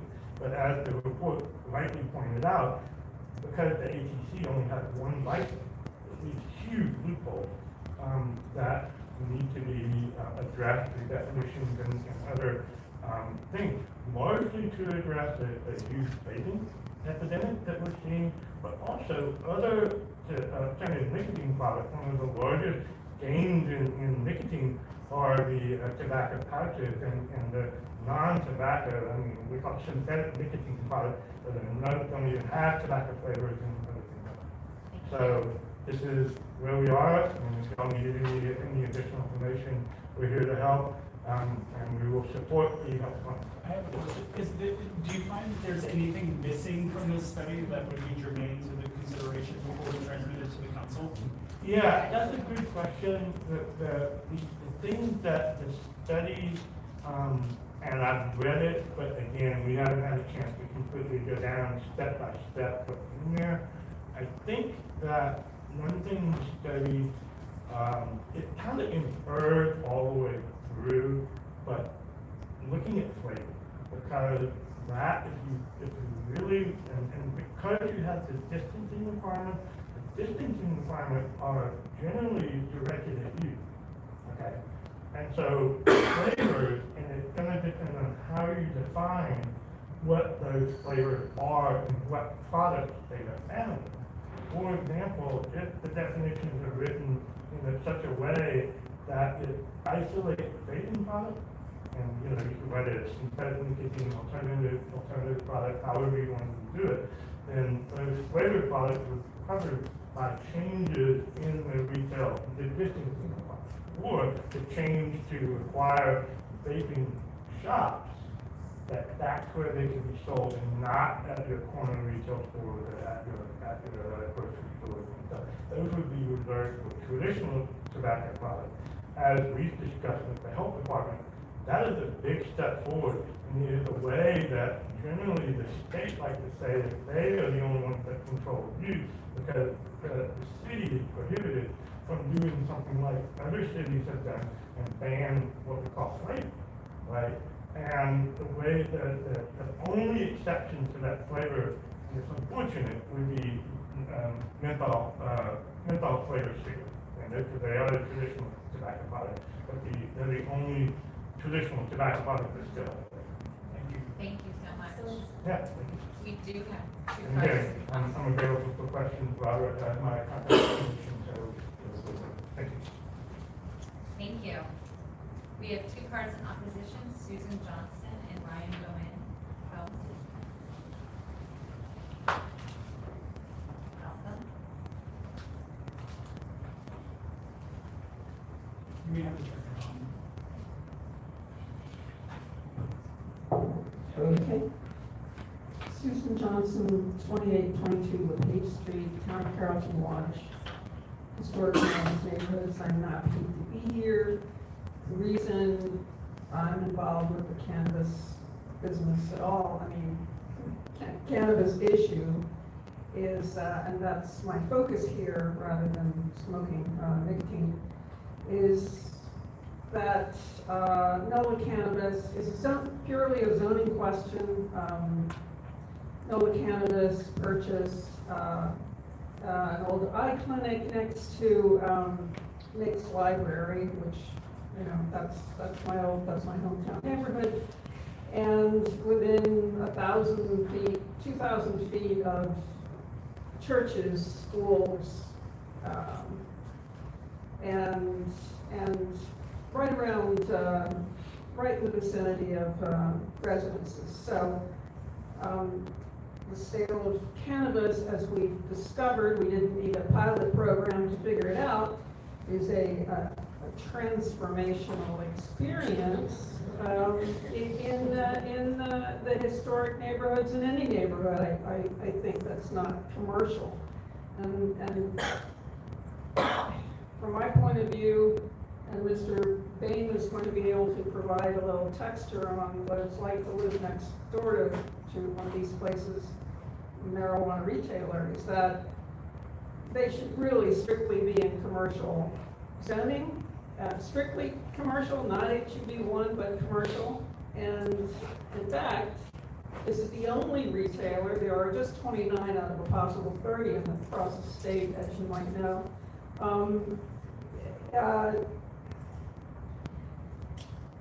1407 South Carrollton is the only retailer that's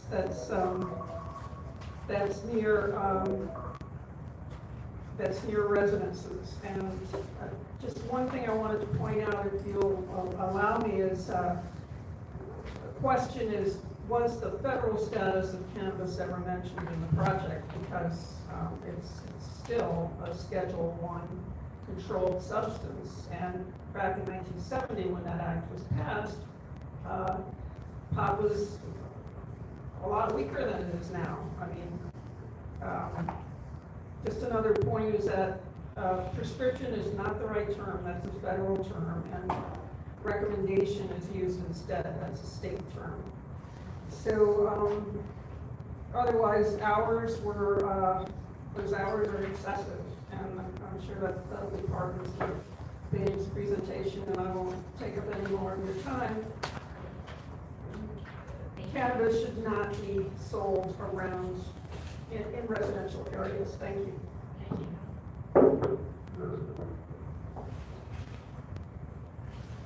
Ryan Boone? Close. How's it? Bain. Bain. Please state your name and address. You are the last speaker of the day. My name is Ryan Bain, 8009 Willow Street, so I live adjacent to the parking lot of the 1407 Claiborne, or Carrollton cannabis dispensary.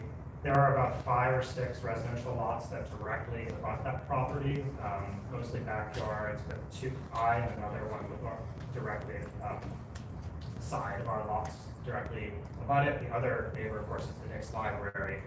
I'm not in, I think I find many of these recommendations admirable. I just think that they need to be increased. The distancing, I support what Susan said about having it not be in blanket by right in HUB1 zoning. It should be in commercial zones, or at least not near residential properties, because there are some HUB1s that are just like Oak Street or someplace like that, where there are no residential lots. The hours I also support, I also would recommend are opposed to what they have been laid out here. Currently they're 9 to 9 at 1407. Very loud at night. I have 2 kids, 3 and 6, and that's bedtime, that is car lights, that's music, that's people talking, that's people smoking weed. We've also talked a lot about the Clean Air Act. I can smell pot in my house every day. My kids can have to go outside or go outside in our backyard, which is one of the reasons we bought the house. And there are, you can smell pot in the yard. We're not free from that, nor are the other neighbors. There's trash, there's noise, there's loitering. Consumption, both by customers and I would say even more so by the employees, right? And there is zero enforcement by NOLA cannabis for any of these things. And it's hard for me to understand why we're doing this study after these things have been permitted. The way that they were permitted was very much not the proper mode, and it is not a retail business establishment, so I'm opposed to that designation as well. They are also violated square footage for the non-conditional permit process, but that's another issue.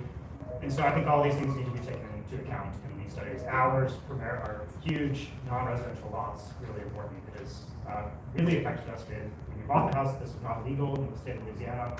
It has very much transformed our neighborhood. And like I said, there are 5 or 6 people who directly attached this. I wrote a letter that every single person in the square block of bounded by Carrollton, Willow, Jeanette, and Short sign opposing and affirming all the issues we've had with the staff and with the customers. Everyone in our neighborhood, immediate neighborhood that's been affected by it, is opposed to this. And again, not opposed to necessarily to the sale of cannabis. As Susan said, this is the only one in a residential neighborhood, and the city of New Orleans, I think, really screwed up by not seeing this on the horizon when it was legalized at the state level, and knowing what what could happen. And since this is very admirable, but since it grandfathers in existing establishments, it has no teeth for something like 1407. So I think that also needs to be reconsidered, and that is a real issue for me. I have a question. Staff, would you mind putting the next steps slide back on the screen, please? Thank you for your comments. So as you know, we're voting today as to whether or not to transmit the study to the city council to take further action. What do you wish to see? Why are you opposing this specifically? What do you want to see in the study before you would like to approve it, if you will, to move forward? So from my perspective, it's not likely to improve our situation, no matter what changes, in the sense that if you are grandfathering in establishments, I'd like to see that removed, if possible. Of course, I think that's a long shot.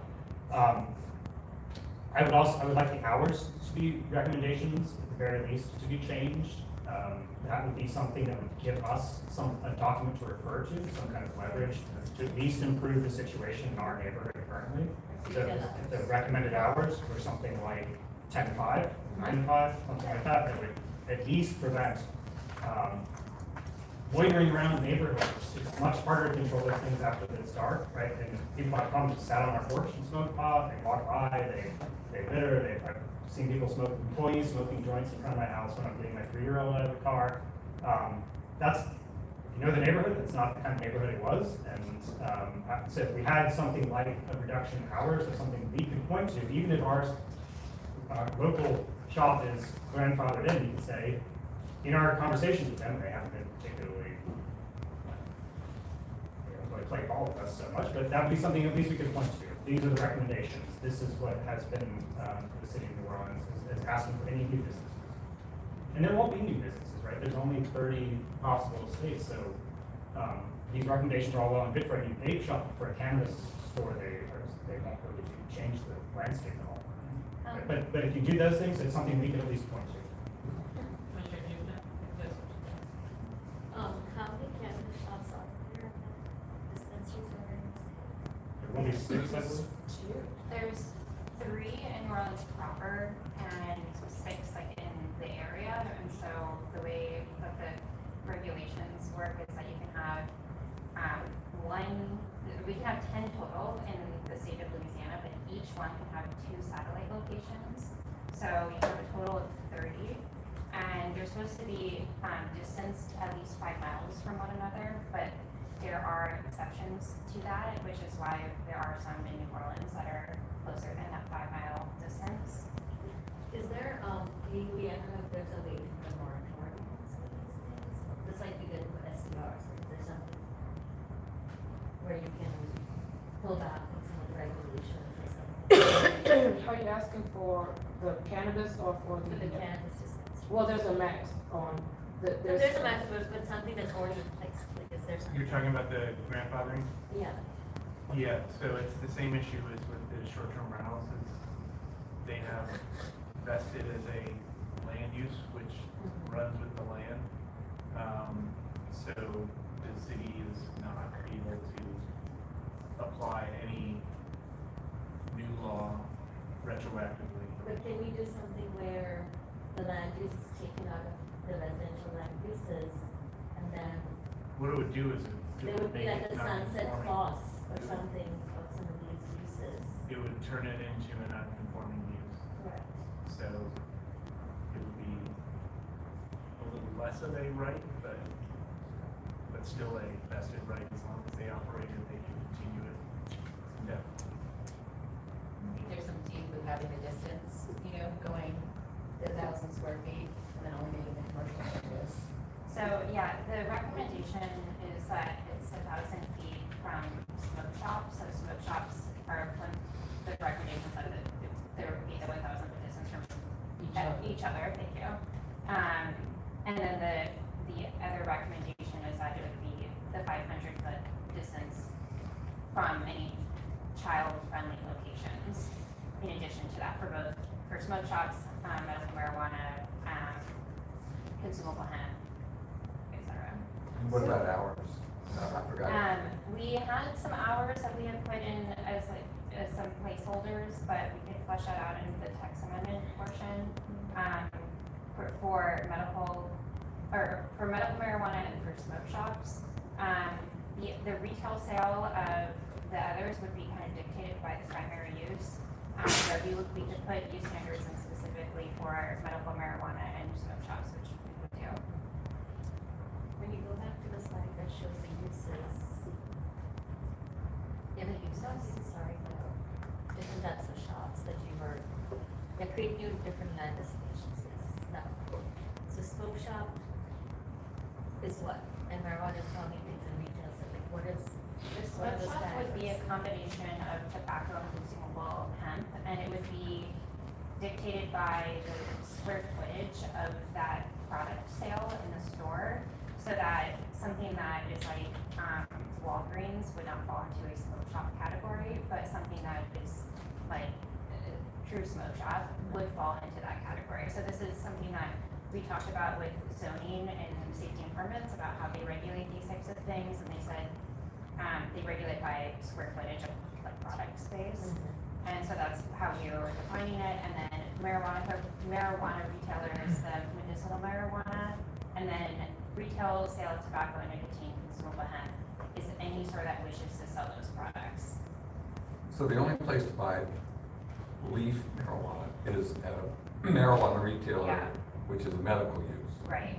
So that would be the what would address your hours. So can you, so I think it would be a good idea to Just add put hours. hours for that particular use. Yeah. Because somebody walking into the convenience store and buying a tin that has some gummies in it, I don't think is creating the kind of hazard he's talking about. But We have it's some. where the tobacco, the smokables are. Yeah, in the appendix, we have some, placeholders for including what would be, hours of operation. It sounds like we'll probably amend those, or we could amend those, and very likely they would be amended as part of the text amendment.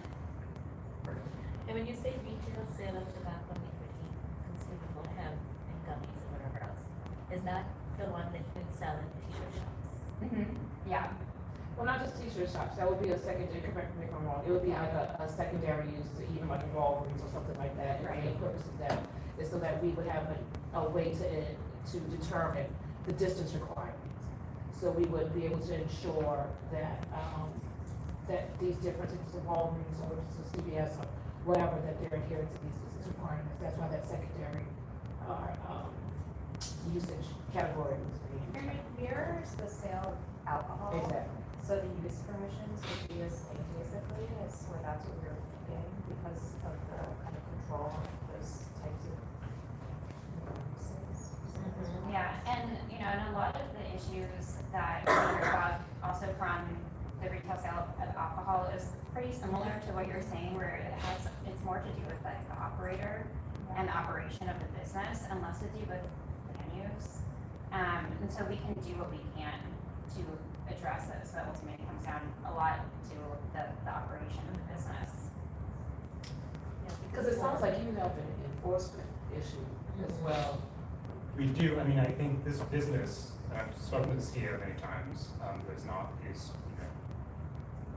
been willing to concede anything to the neighborhood.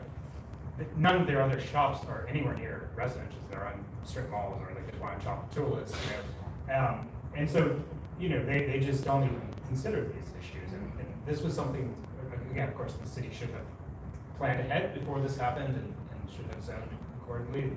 put that into the codes. I think that also is a real opportunity for recreational use is permitted to do the same thing, that New Orleans needs to get ahead of this, if that's what's on the horizon.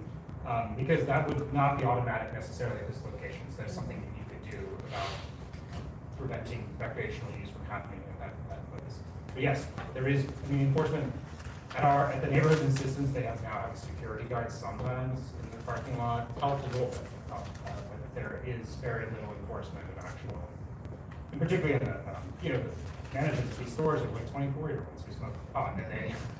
And that's, there's very little, their own employees, there is very little oversight, and so that we've actually had some of the main problems with employees themselves. And we're poking holes in this, but this is a great study. I want to just convey that. Thank you for doing this. Compared to the other cities, or what are the benchmarks based on the study, the cities that you studied for both buffers in between establishments, but from schools, playgrounds, etc. And what is the benchmark for opening hours?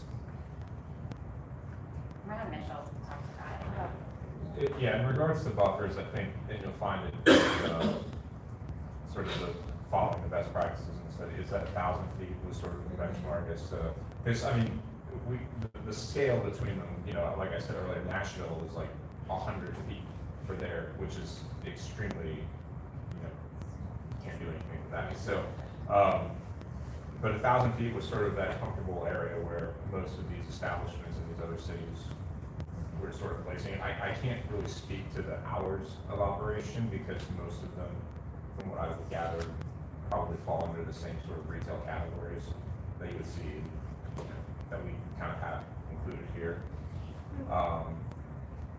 So I see in Appendix B in the study that the new standards, is it a recommendation, the hours that you list? Yeah, it's just a recommendation. We actually talked a lot about not including that, because we didn't want to get anybody like confused about what was ultimately being proposed. But it's just it's an idea, it's a recommendation. I think you can expect that to be tweaked. I think you could expect the zoning use provisions to be tweaked slightly, and some other things when it comes back around for text center. And also, am I to understand that we sort of conceded to the 500-foot buffer simply because that aligns with state law? Is that what you think at our current ordinance? Well, there was a lot of conversation about that. We wanted to go with 500 feet initially, but 300 is in the Clean Air Act, and we didn't want a disparity between the zoning ordinance and the Clean Air Act. What would happen if there was? It would be very difficult to have, what to enforce. But our recommendation is 500 feet with the expectation that the Smoke-Free Air Act will also be amended. Like Daisy said, they're working to amend it right now. It's 10 years old. They need to add other types of products in it, and they're looking to expand the distance from 300 to at least 500, if not more. And so our recommendation is 500, but with the caveat that we want to ensure consistency between the Smoke-Free Air Act and whatever is ultimately adopted in the zoning ordinance. So if and when the Clean Air Act is amended, and say it comes to 1,000 feet, and all future permissions in the city would also be 1,000 feet? So if I'm not sure if there's a discrepancy, how that would, we would enforce the zoning division would enforce whatever is in our zoning ordinance. But if there's an issue with the discrepancy, I'm actually not sure how that would work. Bob or Hannah, could you speak to that? Could we put a trigger, like a trigger into launch? I think you could put something that said, if the Smoke-Free Air Act increases the distance, then that'll be increased to the same. You could have But that. I don't understand why those two should meet. And the Smoke-Free Act is about a person walking around smoking, right? Well, there's a lot of, Yes, Maybe speak to this. So the Smoke-Free Air Act, the majority of the act concerns indoor smoking only, and it prohibited indoor smoking in bar and restaurants, public spaces. There's just a small clause in it that says distances that mentions this 300 feet away, but that's how we've been enforcing all tobacco sales issues. So it's health's preference that this is kind of moved into the zoning code and fleshed out and really are currently working on amending the Smoke-Free Air Act to make it match. We would love for this to live in zoning, we'll amend it to match and keep Smoke-Free Air Act focused on you can't physically smoke inside, and have the zoning code being really where these, land use issues live.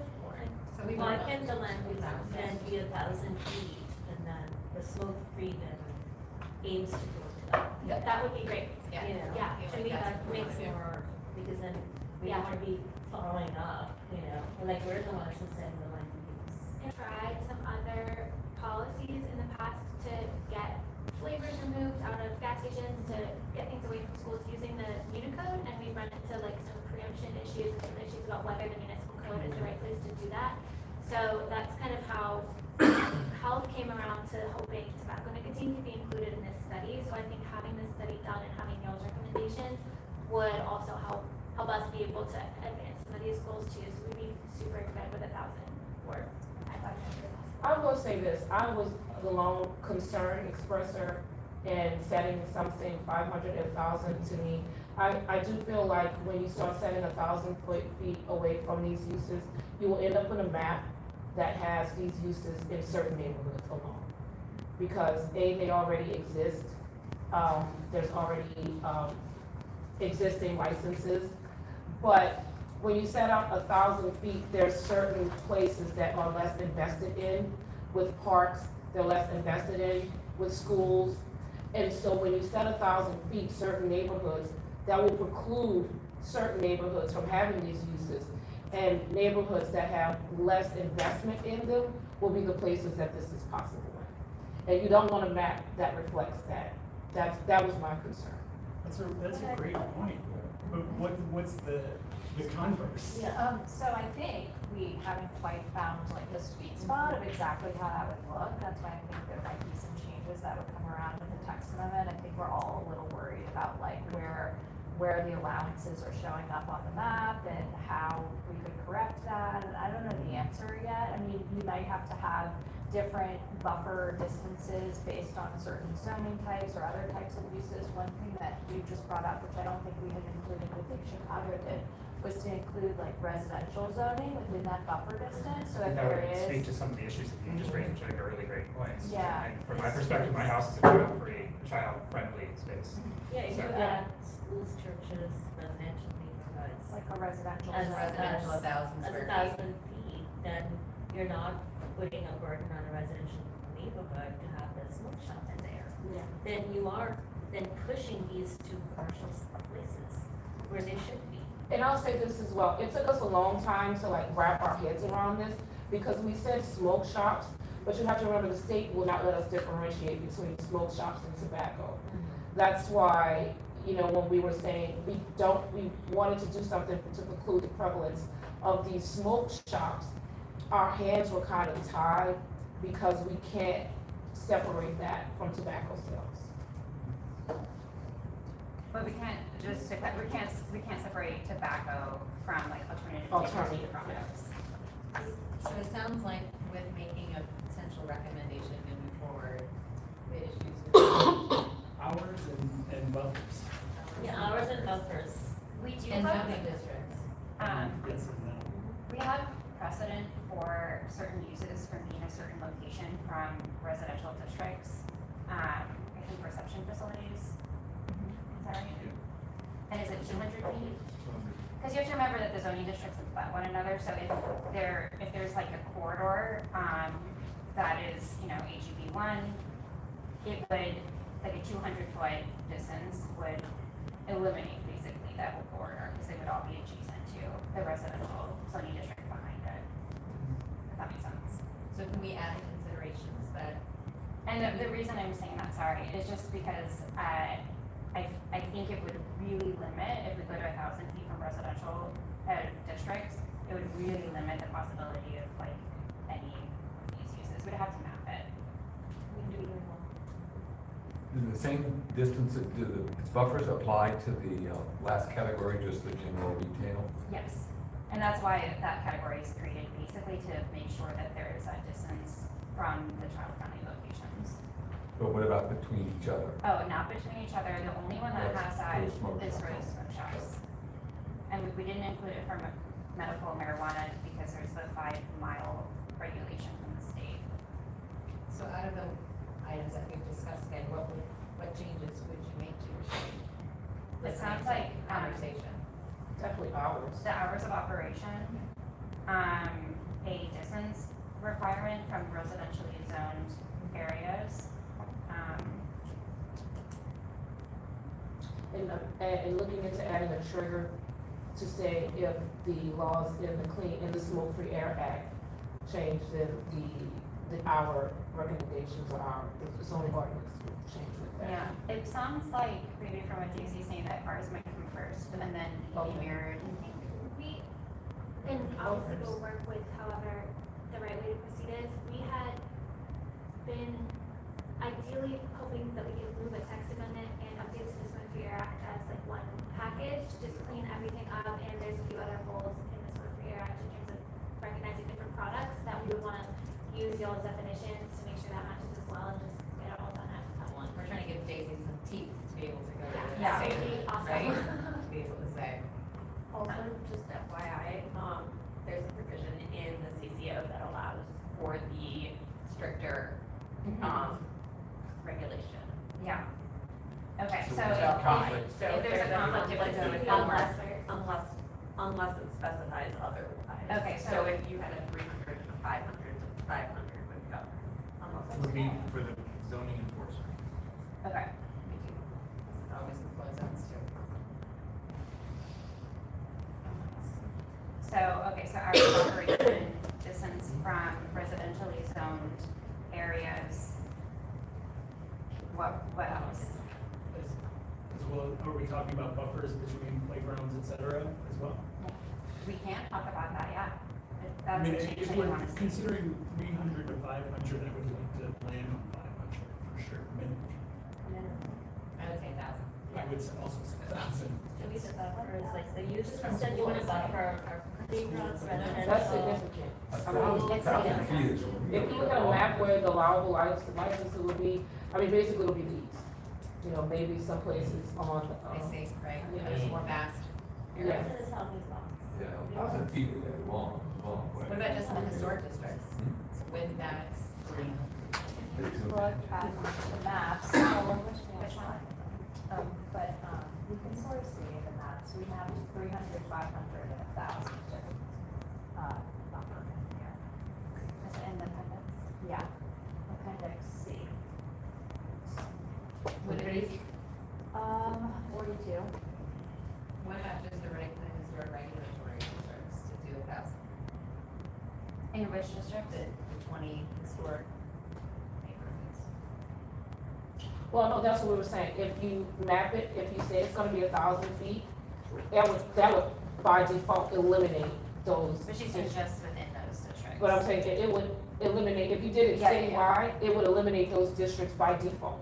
It wouldn't, the only place, if you extended it to 1,000 feet, where you would have just about, for the most part, where you would have the allowability for the licenses, would be the east. And some parts of West Main. So if you, and maybe some parts of the West Bank, if you condensed it to 500 feet, and then I also brought up the point, that's gonna create a huge disparity. I know this is something, a different subject, but that'll create a very, you know, having a small disparity between the buffer of alcohol uses and children use, and child-free uses, which is right now, if I'm not wrong, 300 feet.